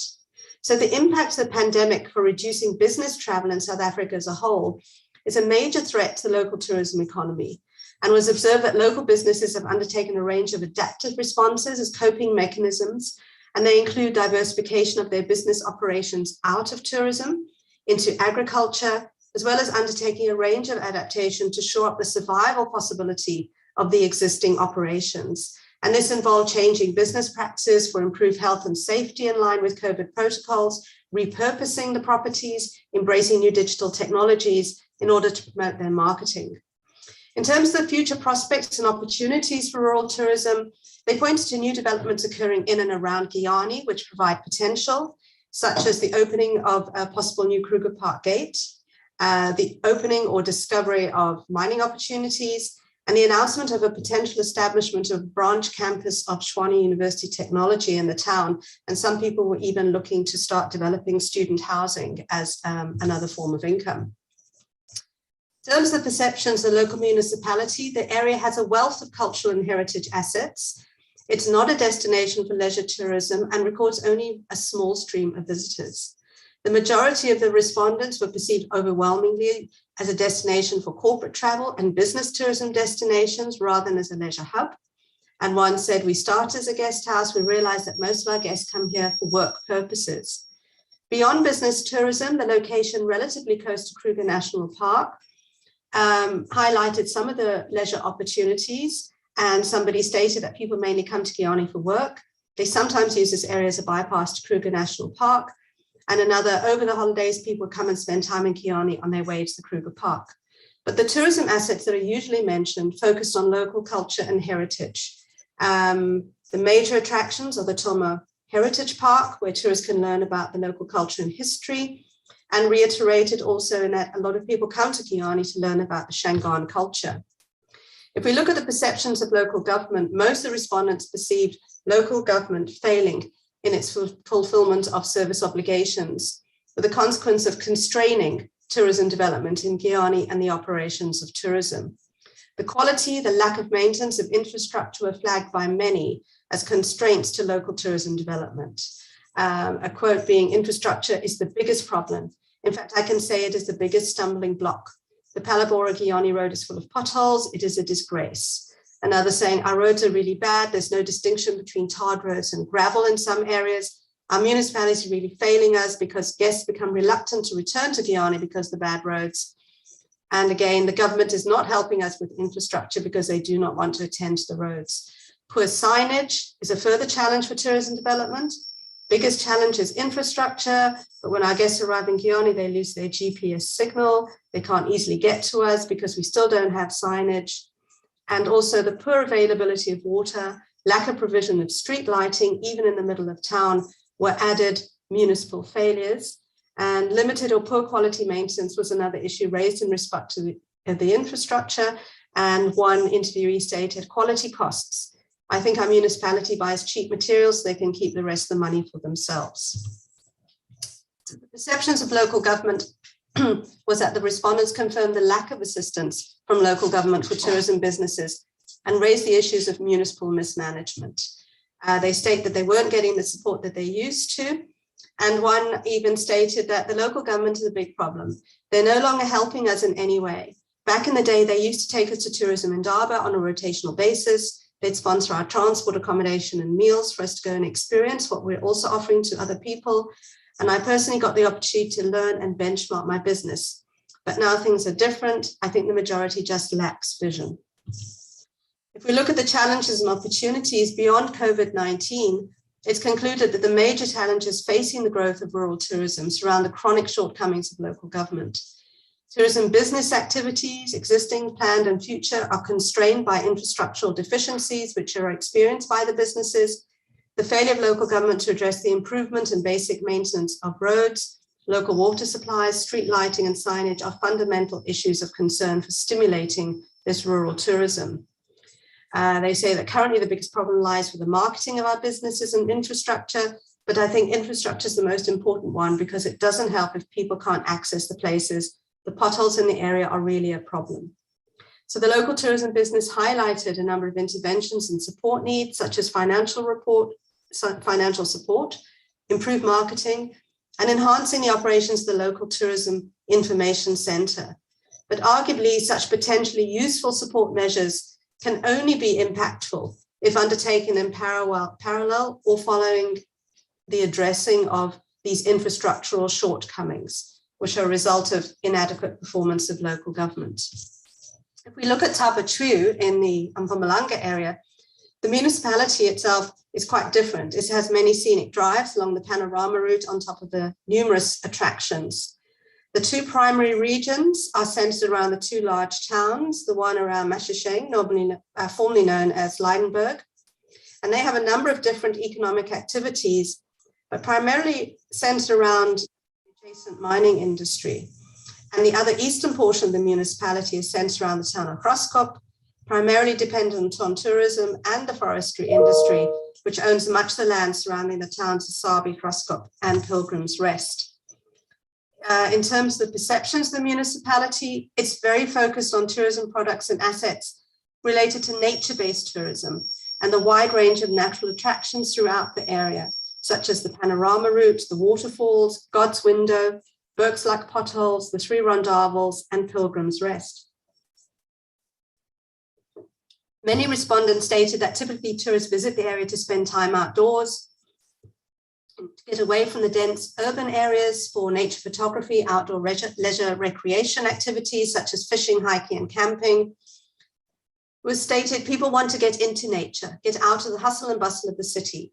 And it was also indicated that it's a common stopover between Kruger Park and Johannesburg. Many in the Leidenburg cluster mentioned the area used to be a major stopover to Kruger, but because of the increasingly bad quality of the road, many tourists bypass the area and opt for stopovers in more accessible places, such as Dullstroom or within the Graskop cluster. Perceptions of local government were generally negative perceptions, particularly of local government.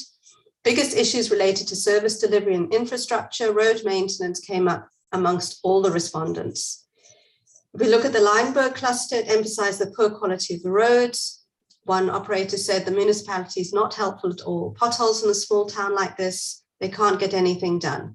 And driving through the town, this was apparent, with some potholes taking up the entire street. Another said visitors often can't get through to our resort because of the roads. Another mentioned that it was giving the area a bad reputation, stating that one client arrived here and explained this is the last time we'll visit the area because of the bad roads. And apparently visitors are also making comments on reviews and social media platforms. And one of these stated, don't go to Leidenburg, the roads are awful, never again. And then another, Leidenburg is filthy, we'll never be back. One respondent went on to note that it's creating serious problems with the perceptions of the area, as word of mouth marketing is getting really bad. And another said, we're suffering reputational damage because of the roads. It's a hindrance to growth.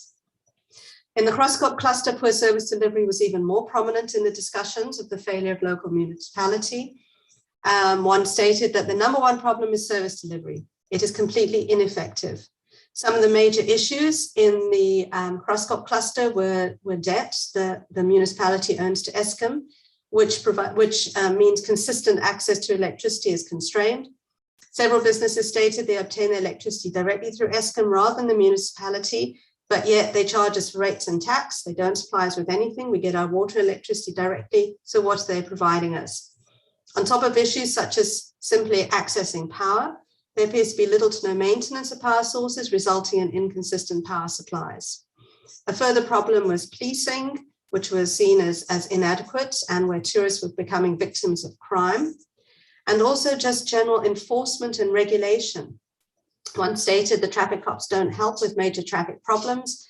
On top of issues with crime, there are problems with litter, the most pristine natural place on earth, public drinking and driving, noise and public indecency have all become prevalent. And major concerns listed with the misuse of funds by the municipality was also noted by many. One stated, politics is killing towns. People are randomly appointed. No one who really cares about the town. Local government shouldn't be politicized. If we look at the challenges and opportunities, the challenges mainly relate to infrastructure and service delivery. And in this part of the world, the lack of international tourists, which is quite important for their tourism GDP. There are challenges specific also to the heritage town of Pilgrim's Rest, which is maintained by the Department of Public Works. Transformation in demographics and patterns to the visitors to the area, which is markedly different than the pre-pandemic visitors. And one said, we are struggling to understand how to serve this tourism market. At the moment, this is a bit of a challenge, but people also understand that this is an opportunity, this growth in this new domestic market. And businesses are looking to adapt products to meet the demands of local tourists. Potential also exists because some of the attractions are major draw cards. They just need to be upgraded or maintained. The sky lift at Kruskop is a successful draw card, and there's also plans for God's Window Sky Bridge, which would be a very popular attraction. If we look at Raymond Mashlabo, this is a local rural municipality with a basket of potential assets for rural tourism development in relation to the area's history, heritage, and natural scenery. So a little bit different to the Mpumalanga one we've just been looking at. The tourist products available were pinpointed with the majority of responses focused on tourism products related to the area's history and heritage and the nature-based tourism and events. In terms of history and heritage, the municipality has several attractions, such as graves, forts, monuments, and memorials, mostly in the southern section of the district. And then there's Hogsback Village in Bedford, which are main tourism foci within the municipality. Hogsback itself is positioned as a nature and adventure-based destination, with its main attraction, the local waterfalls. Other assets are opportunities for walks of the labyrinth, visiting the local brewery, chocolate shop, hiking trails, and most importantly, the Amatoli Trail. Activities such as bird watching and horse riding are packaged by local business operators, and Bedford is an Old English settler town known for garden tourism and hosting an annual garden festival. The perceptions of local government, the majority of respondents stressed issues around infrastructure again. So one can see this common theme coming through in each of the case studies. One respondent stated the roads are very bad. If you go on our website, you'll see people complain. Neglecting things like water, electricity is very bad for us. Inadequate electricity provision that hindered business and the power lines that are not well maintained and impacts business communication. One stated electricity is a major problem. We have a lot of illegal connections. Our internet signal is very on and off. It was also stated that there's a lack of marketing initiatives, lack of funding programs, and they suppose that more marketing, just getting out there, more brochures and more maps would assist in this. In this municipality, where nature's an attraction, the inaction by local government in relation to poaching was also flagged as a threat to local tourism assets. Red tape in local government was a major constraint on business development, and was evident that government bureaucracy is an impediment to the formation of strategic partnerships with private sector in order to develop the local community. Challenges and opportunities were again the shortcomings around infrastructural development, which were the dominant concern for the majority of respondents throughout the study and the major constraint on rural tourism expansion in the area. One Bedford respondent reiterated the challenge of road infrastructure. They stated, infrastructure. The road to Grahamstown is actually deadly. People have ridden off their cars, people have died. The potholes are huge. In the 12 years I've been living here, there's been no effort to fix that road. I imagine if the roads weren't as bad, people would come here for Sunday lunch, but they actually do not like that road at all. And within Hogsback, one of the respondents flagged the same challenge upon business development. Since we're on a mountain, it's so hard to get stock up here. We used to have a butchery and a bakery, but getting things here is very financially challenging. It's just too difficult to come here. The roads play a big part. There are potholes everywhere. In fact, there are no roads in some places. Going forward, the idea is to be more innovative, although they were hoping for more local government support. And it was noted that opportunities do exist for greater domestic tourism on Black-owned businesses if these institutional and environmental issues could be addressed. So in terms of the conclusions and recommendations, overall in the COVID-19 environment, niche forms of tourism have been recognized as exhibiting great potential. And the following are key conclusions and recommendations that emerge from this investigation. Okay, there are 9, and I'll take you through them very rapidly because I see we're on a time constraint. The first is really that with the rolling of the COVID pandemic, the significance of niche tourism is certainly greater than it was before. It's very important with changing consumer demands that we understand niche tourism in greater detail. And recommendation 1 is therefore the Department of Tourism support an extended research agenda to understand niche tourism and critical micro niches. Recommendation 2 takes us to rural tourism and the fact that the ramifications of COVID on demand are creating opportunities for rural tourism, which can provide opportunities to satisfy the demands of post-pandemic tourists. It is therefore recommended that the department raise the awareness of local governments to the immediate opportunities surrounding rural tourism, but at the same time be cautious not to raise unnecessary expectations that rural tourism is in some way a panacea for local development. It needs to be made clear that for successful rural tourism, there's a need for a basket of local tourism assets and with essential operational infrastructure for access to and facilities for tourists. Recommendation 3 is fairly straightforward. It is really that in terms of rethinking for rural tourism, particularly towards tourism recovery, that the department revisits its rural tourism strategy, which was produced in 2012. It's now looking outdated, it's now looking out of touch in the COVID environment, but it should undertake a revision of that strategy. Recommendation 4, in terms of rethinking that strategy, we would argue a strong case needs to be made for not a one-size-fits-all thinking, but a differentiated strategy that is aware of international best practice on the geographical delimitation of rural tourism, and that is that to rethink policy development in terms of differentiating at least 3 spaces for rural tourism: the rural fringe, the exotic remote rural, and the in-between rural spaces. Recommendation 5 then is that each of these different rural spaces exhibit different challenges and opportunities, and therefore it's important that further research on the different prospects of opportunities for stimulating rural tourism in these very, very different kinds of rural spaces be undertaken to inform interventions for a revised rural tourism strategy.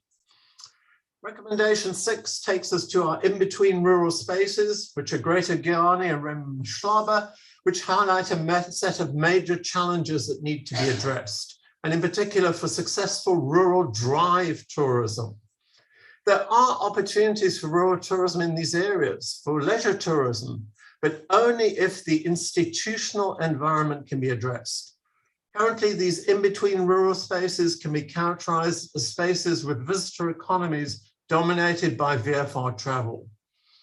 It must be recognized that in such areas, rural tourism might not be the most appropriate sectoral strategy to promote, and instead that a greater development focus be upon other sectors, such as agriculture or agri-processing, which might yield greater returns for rural development and local job creation.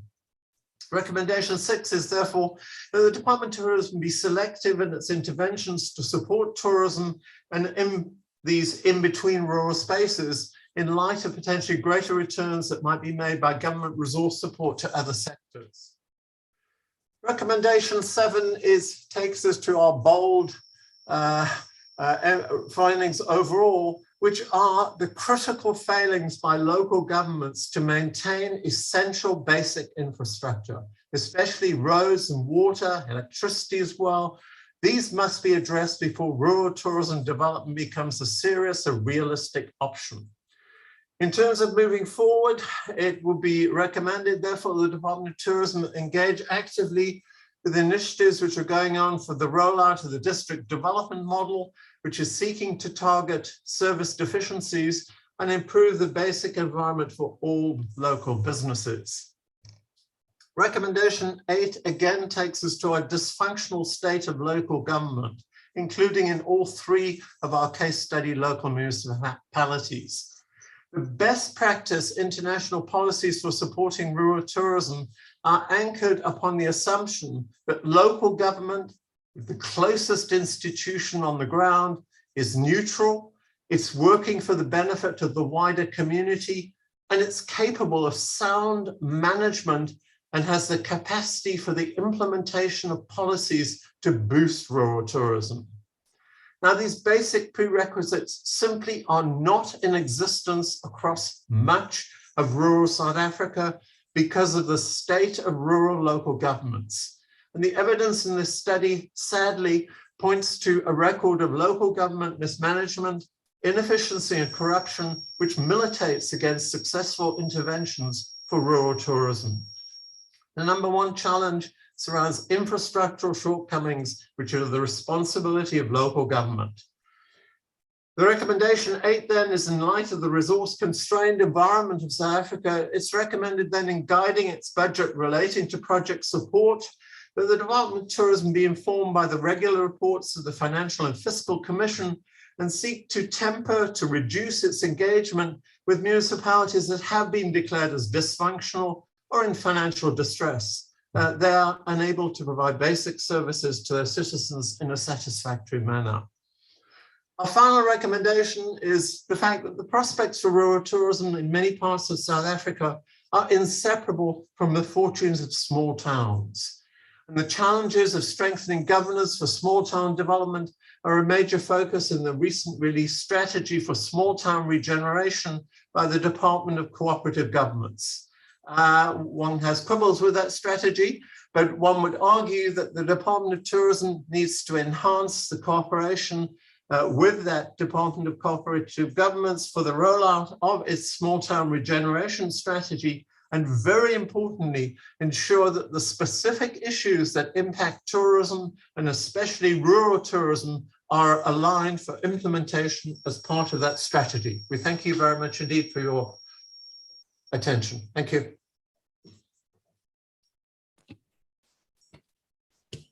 Thank you very much, Professors Chris and Jane Rogertson from University of Johannesburg.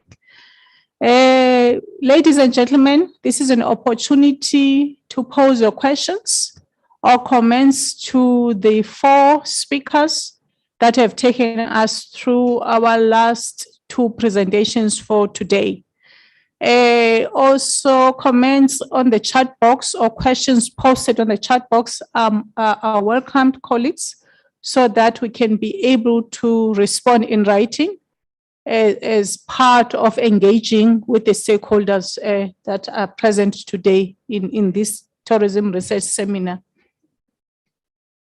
I will start with the virtual audience. Any questions from the virtual audience?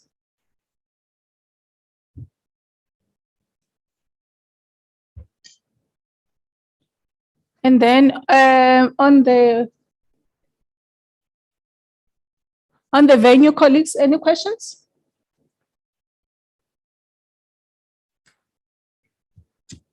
Okay, none so far.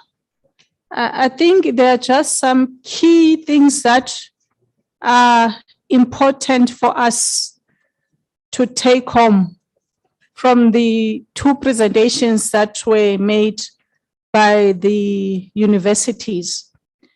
On the development of the tourism resilience model, there was a comprehensive desktop review, qualitative research, as well as quantitative research that the universities of Northwest and Venda conducted We appreciate the thoroughness in the research that they did in terms of also getting key data that should inform the resilience model for the tourism sector.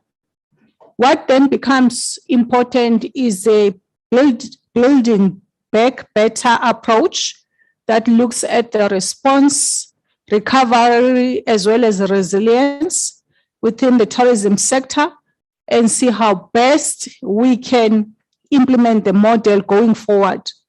But a key to that is what Prof. Slabet highlighted, that for any tourism to grow, you need to understand the tourists. You need to understand their intentions. You need to understand what are their concerns before they could even travel to a destination. We need to understand comprehensively what we need to put out as key messages for them to be able to say, indeed, the destination is ready for them to visit. That is very important. But also important for us is to see then how best we can take the work forward from what the University of Northwest and the University of Venda have done. We are also noting some of the recommendations on crisis management strategy. I will talk to those recommendations when I'm doing my closing remarks. In terms of University of Johannesburg, this is quite a unique study that looked at the niche tourism, focusing on rural tourism. 3 case studies were focused on, and they are very distinct interventions that should be focused on, because there are geographical variations that have come out from these 3 sites. But what also is coming out, that is cutting across, is the impact of the coronavirus on rural tourism, where we have seen declines in tourist numbers, spend trips, and in other indicators within tourism. There's a need to stimulate tourism demand. I think that we have had right from the beginning of our tourism research seminar. And there are real issues that we could look into, and interventions that we could implement that become specific to the geographical regions or locations at a local level. For us, that is very important to zoom in and see how best our interventions can inform our programs and plans that speak to specific regions as part of growing and sustaining rural tourism as well as domestic tourism in our country. There are key recommendations that Professors Chris and Jane Richardson have shared today. And amongst those is the differentiated strategy that takes into account the unique nature and products at a local level.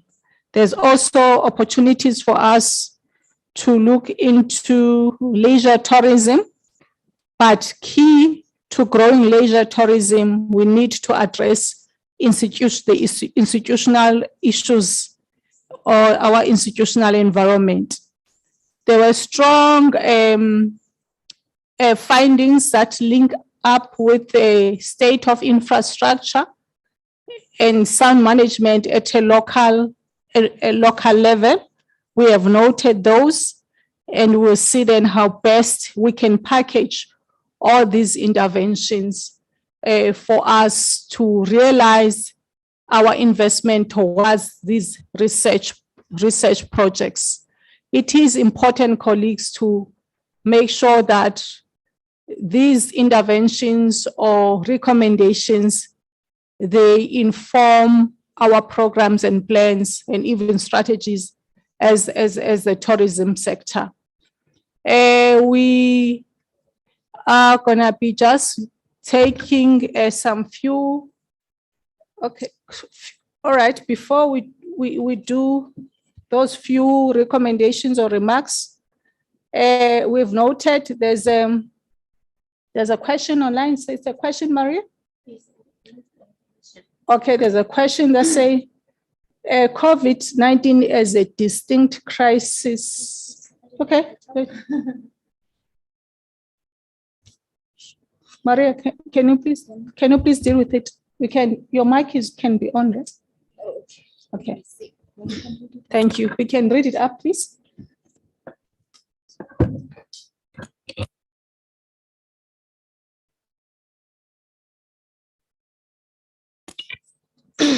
Is it on?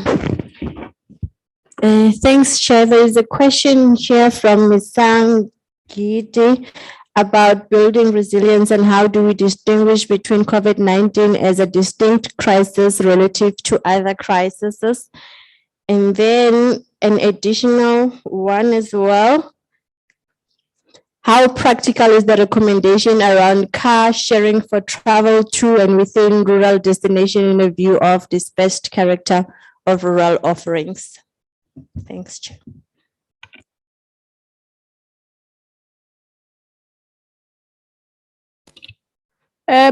Professors Chris and Jane Rogertson, may you please respond to the questions posted on the chat box? We'll take you first, then after that, we'll take Professor Slabbert for the other question. Thank you.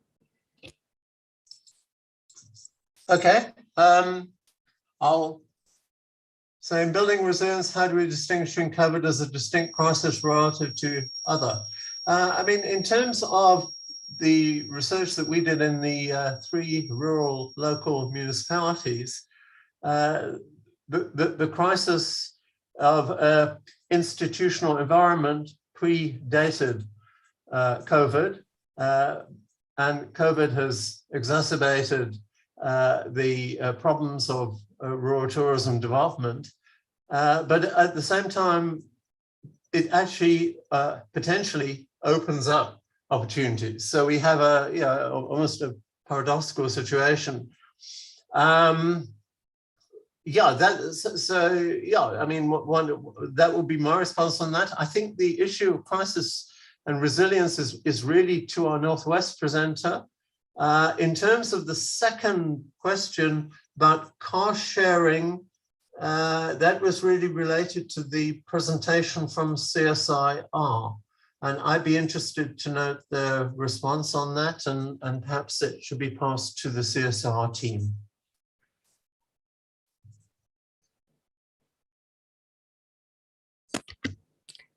Thank you so much, Program Director. I will then respond to the question directly related to resilience. I think in terms of COVID definitely brought very specific interventions that had a direct influence on people's perceptions and tourist travel motivations, tourist travel patterns. For example, I think it definitely brought a more cautious tourist to the front. And that then obviously influenced the way that we move forward in terms of product development, access to the country, et cetera, et cetera. So if we then, for example, have a different shock, something else that's happening in the world or maybe in South Africa, the interventions might be different and tourists might react different to that. So our current situation is dealing with COVID with this resilient model. But if something else happens, then we can also adapt the model to that. But I think definitely the specific interventions lead to changes in travel behavior. I hope that answers your question. Thank you.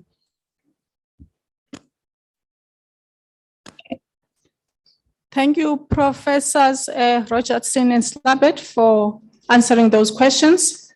The CSIR is not at the venue currently. But we'll see how best then they can respond to those questions. If it means that we must post them online on our website, we'll be able to do so. We'll note the questions that are addressed to the CSIR, and please also note the person who has asked that question so that we can respond directly to that person, because that is very key for us to do a follow through of any questions that have been asked, that they are answered. Then there's a question from Andile. Thank you, Chair. Just want to check with regards to the last presentation. Coming from a rural province, the Northern Cape, I just want to speak on the support and the enabling environment issue. I think some of the issues raised with regards to local government and providing a sort of an enabling environment for rural tourism to flourish. I agree with some of the recommendations that have been made there, but I want to speak on the issue of support as well. I think in rural economies, when considering sort of support packages for tourism enterprises, I think one of the elements that needs to be looked at, especially when it comes to transformation of the sector itself, I think there's various support packages that have been put in place. I can mention the NEF Tourism Fund, which is one of them. I think the national department needs to actually look at either the impact of those support packages, especially for rural economies or rural areas, because I think for ourselves, we did a recent assessment as a province as to the uptake of the NEF fund for our province. And we found that there's been a lot of attention given by enterprises with regards to applying for these funds, but you find that because of the setting that they find themselves in, they literally cannot meet the criteria related to the support that is being given by the department. We understand that there's good intentions with regards to making sure that you do not fund every other person that applies. But in the process of developing the criteria, it should not be a one size fits all.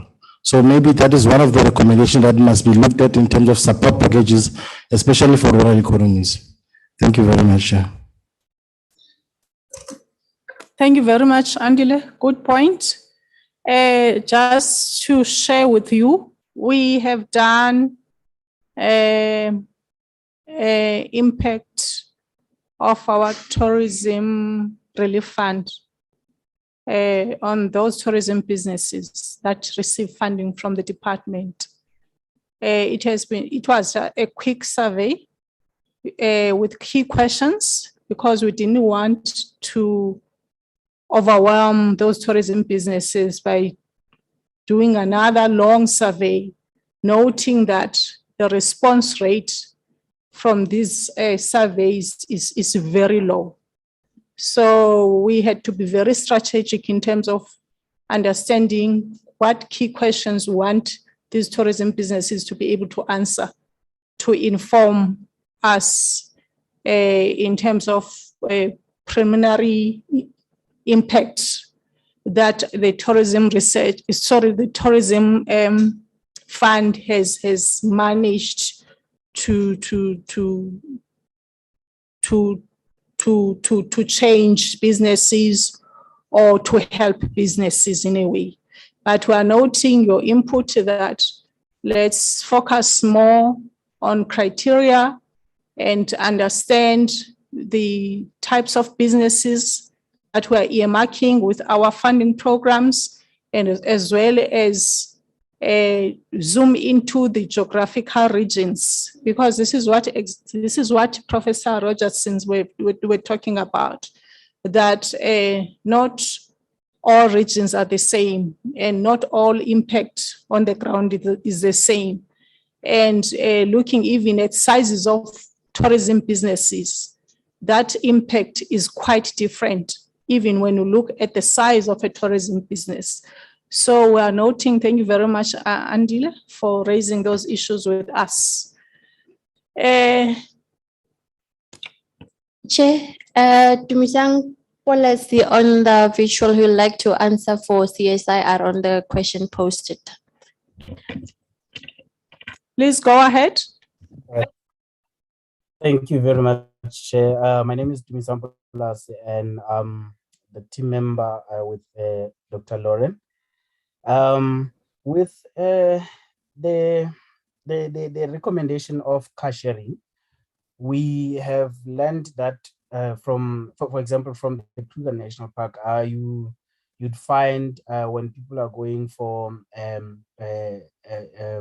sighting of animals, the guide there, they know the times at which you would see a lot of animals and exactly where to find them. So you'd find people jumping in one vehicle, even though other people would prefer to use the personal cars to go to the destination.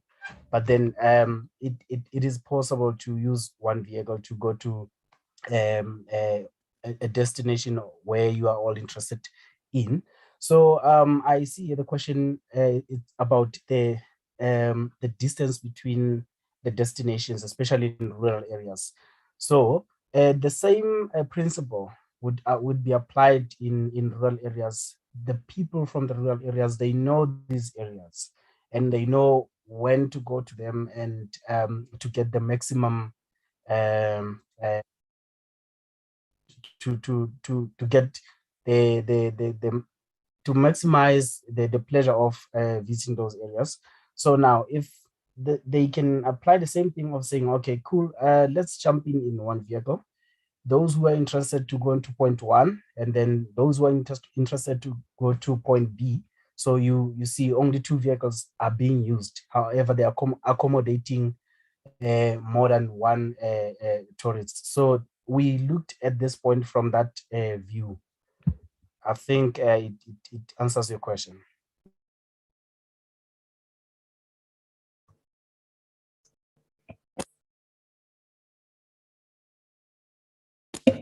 Thank you very much, sir, for answering the question.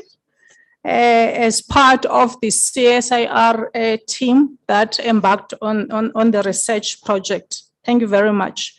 Colleagues, we are about to wrap up our program for the day. I'm just going to be talking through some few steps that we want to take or focus on in order to advance our work from here to the next stage. Basically, colleagues, we have managed to develop 2 frameworks from the research studies that we conducted with the institutions. And it is an opportunity for us to pilot those frameworks as part of our implementation strategy. But critical for us is first capacitating stakeholders on how to implement those frameworks and also test how practical are they on the ground. Then if there's a need for us to relook at them or re-engineer them, we'll do so, but based on a first phase, which is a pilot phase. That is very important before we do a complete rollout of those frameworks. So we will be communicating, obviously, with provinces and see who will be the best officials from our provincial departments and plan those workshops in advance, colleagues, and make sure that the right practitioners at a provincial and even local level are part of those of the workshops. There is an opportunity for us to link our domestic tourism interventions with the SMME study interventions. When I talk about domestic tourism interventions, I'm also, colleagues, referring to the rural tourism interventions that have been identified here today. those linkages and seeing what interventions can generate quick wins for us in a short term. We will need to do that and see what interventions then become feasible for us to implement in a medium term, long term. We need to do that, package them precisely for implementation. This is our next steps for some of the studies that were shared today. There's a good future prospects for reigniting and stimulating rural tourism in South Africa, looking at the socio-economic and environmental aspects that the CSIR research highlighted to us today. We'll see how best we can do that, and also zoom into what Professors Chris and Jane Rogerson have shared today. There is a qualitative amount of work that they have looked into, or they have done, in fact, what they've done. And there's value, colleagues, in looking at the qualitative input that we have received, rather than always focusing on numbers. I think the quality of the input we've received, addressing quality issues, need to be one of our key focus areas to take this work forward. In terms of our tourism resilience model, we have been told today, colleagues, that this is a model that can be implemented. And therefore, we'll see how best we can implement the model. Yes, it has been nicely simplified to us today, including the opportunity for us to replace some of the indicators in the model should we be faced with a different disaster in future. So we need to understand this model, how it works, what becomes key for us to be able to be successful in implementing the model, so that we can fully understand it for future crisis management strategies and approaches. That is very important, colleagues. The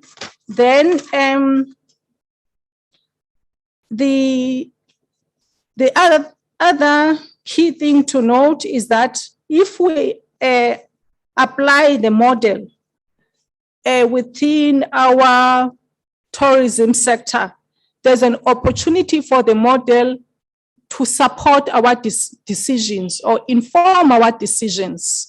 And therefore, we will probably have a good, it could be a half a day workshop with the universities and see how best they can explain to us in terms of practically applying the model in our tourism environment. We have received one of the key recommendations from the presentation made by Prof. Slabet and Dr. Tafulea, is that there is a need for a development of a crisis management strategy. And I can say, colleagues, we are looking into that request. We are looking into that request. There's a process in place in the department that seeks to look at a national crisis management strategy. Obviously, that strategy will define the roles and responsibilities of key stakeholders, will define anything that relates to crisis management, whether it's at an awareness level, whether it is at a financial support level, and so on and so on. So that is a perception that we have, that we need to have a good crisis management strategy that will be encompassing, that will also define a multi-stakeholder roles and responsibilities. we will then be sharing our presentations as well as full reports and the recordings for today's seminar in our Department of Tourism website and platforms. We will then communicate with our stakeholders when we have shared those presentations and reports as well as the recordings. We are colleagues preparing for the new financial year. We have closed now these research projects for the current financial year, and in the next 2 weeks will be in the new financial year. So we have put together a research plan and see how best then we can engage. It could be with new studies or see how best we can continue with 1 or 2 studies if there's an opportunity for us to do that. But we are looking into the new financial year. We appreciate all the presentations that have been presented today and the time that has been taken by the different universities and research institutions to be part of our research seminar. You always commit to this seminar, you always do your best, and we've seen the quality of the presentations today.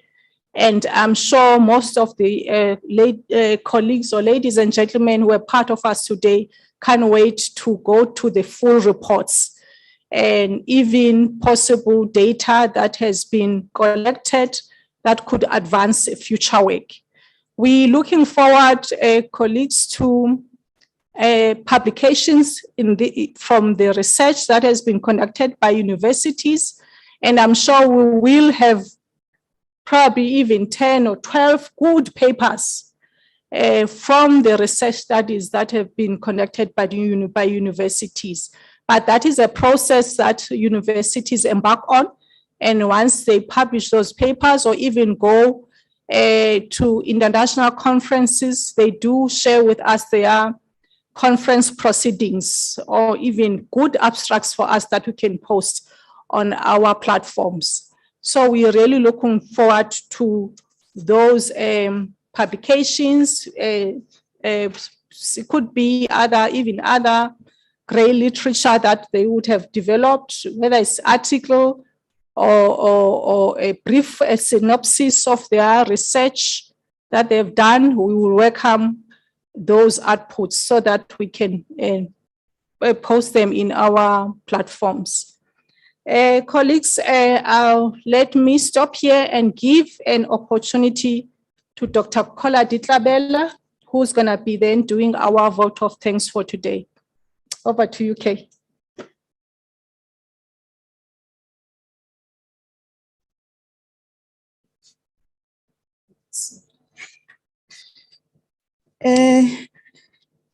Thank you, Program Director, and good afternoon, everyone. It gives me great pleasure to be standing here this afternoon to thank those who have participated directly or indirectly in helping us to really host this seminar. As our DDG has indicated earlier on, that this year marks 10 years of us working with the various institutions that we have been working with in terms of conducting tourism research, and as well as having this kind of platforms where we share our findings and recommendations for stakeholders to consider when they do their planning, as well as to inform any interventions or any in terms of decision making that have to take place in order to recover the sector, particularly now with the impact that COVID has had on the sector. So I would like to thank first the management and the executive of the Department of Tourism for giving us an opportunity to host this research seminar. We really want to thank them a lot. We thank our Deputy Director General, Ms. Anemi Malan, unfortunately could not be here with us. We thank our Director General, Mr. Victor Tarage.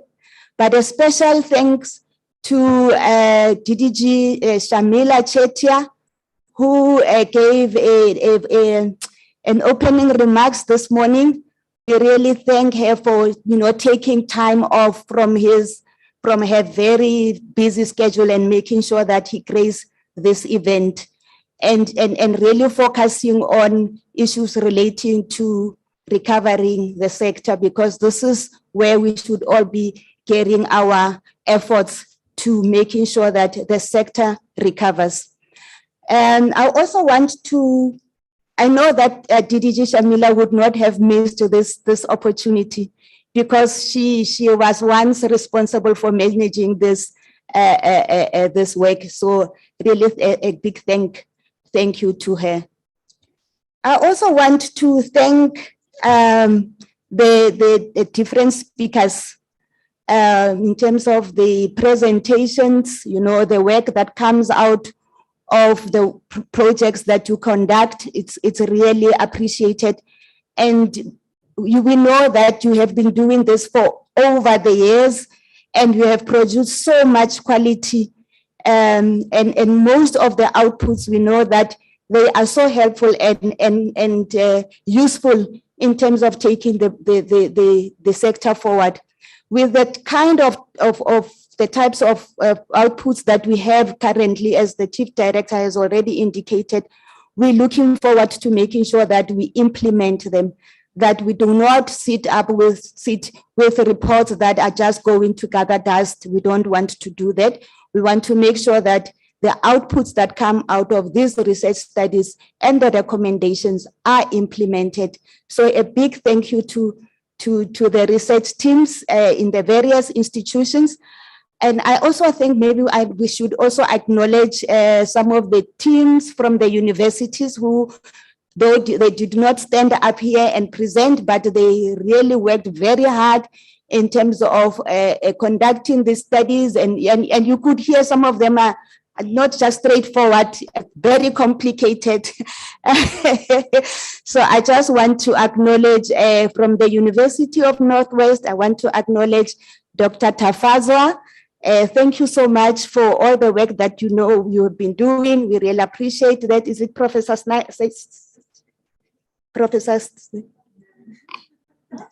Not, but I know it's Professor Slaber's doctoral student. Yes. Thank you so much as well for your involvement in the research study. From Univen, I want to note, in addition to Dr. Dafleya, Mr. Ndani and Netengwe, who have also been working with, one of the people who have been with us from the very beginning when we started this collaboration with various institutions. And also amongst us, it's Professor Tembi Tichawa from the University of Johannesburg. Thank you, Prof, for being here today. We really appreciate all the work that you put into coming up with the types of the quality of the reports that we usually get from your side. And thanks to you all. I know that for most of you, although we have some institutions that are still new, who have just started with us, but Prof. Elmarie has been with us for a very long time as a member of the expert forum, and really the support that we get from you, we know we really appreciate it. CSIR is also one of our new institution, research institution, but they have also been part of, working closely with Univen in terms of doing research, particularly focusing on rural tourism. We also wish to express our gratitude to our Chief Director, who has been our program director for the day. We really want to thank you, Sisi, for the support and guidance that we always get from you. And for today, I really want to thank you how you have run the program, not only just program directing, but also as we go along, summarizing, identifying synergies, across the different studies, as well as already starting to pave the way in terms of the things that we should be looking at going forward, identifying those research gaps. So we really appreciate the work that you're doing. Thank you so much.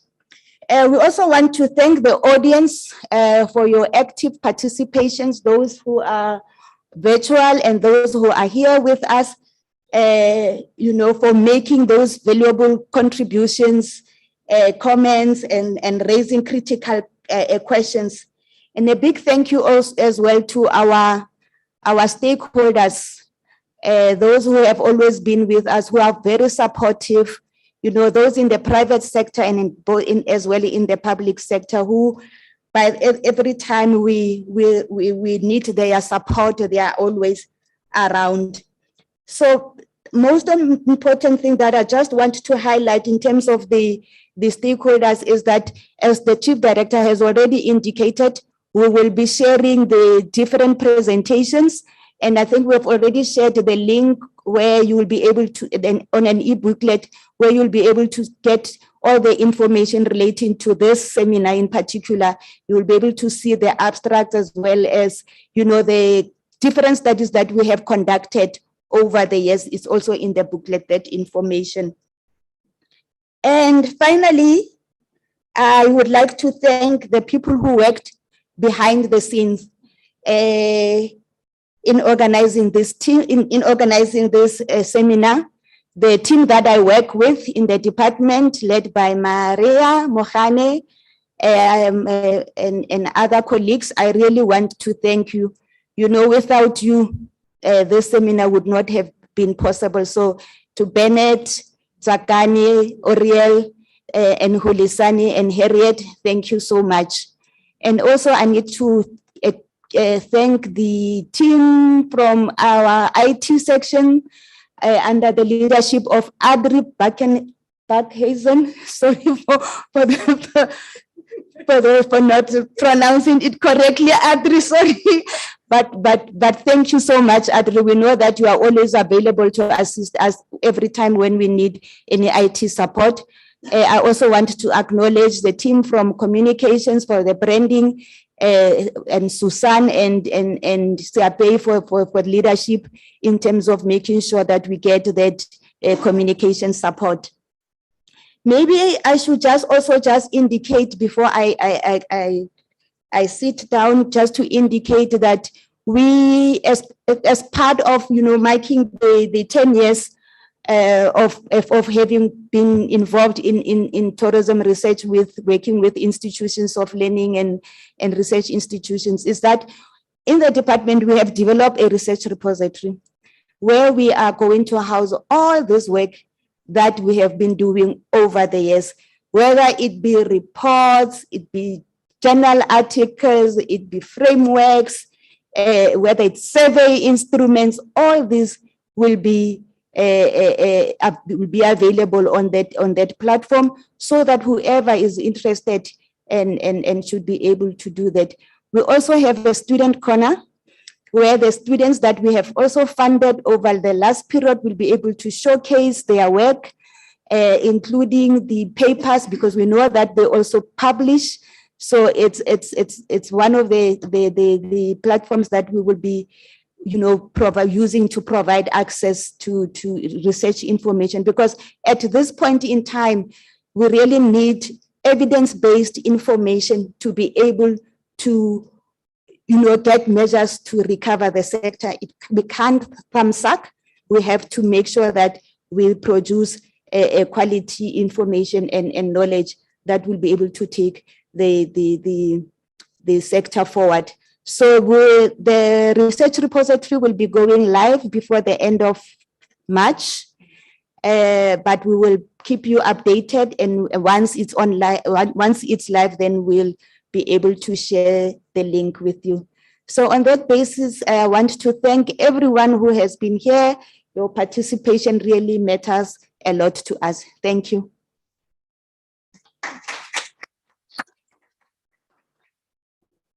Ladies and gentlemen, we have come to the end of the session, but before I officially close the session, there are some few provinces that are here in attendance. I've seen Northern Cape, I've noted Northwest. Thank you very much for coming all the way to be part of our session today. We will engage with you further during our lunch. Colleagues, I must thank Dr. Tlabela. Koladi, you ran with this process from the beginning to the end. I didn't have to be there. You know what to do. You know the researchers that we are partnering with. You know the university environment. And you are here today because you have taken that leadership role. And I just want to appreciate the work that you have done. And I have less stress in your area of work because I know that things are running smoothly. And I'm not shy to say that today. Thank you very much, Dr. Tlabela. You have always delivered and high quality work. I appreciate you today because you can't thank yourself. Thank you. Thank you for your participation also today, allowing to do the vote of thanks. And colleagues, all I can say now is the session is closed. And for those who are at the venue, lunch is served at the ground floor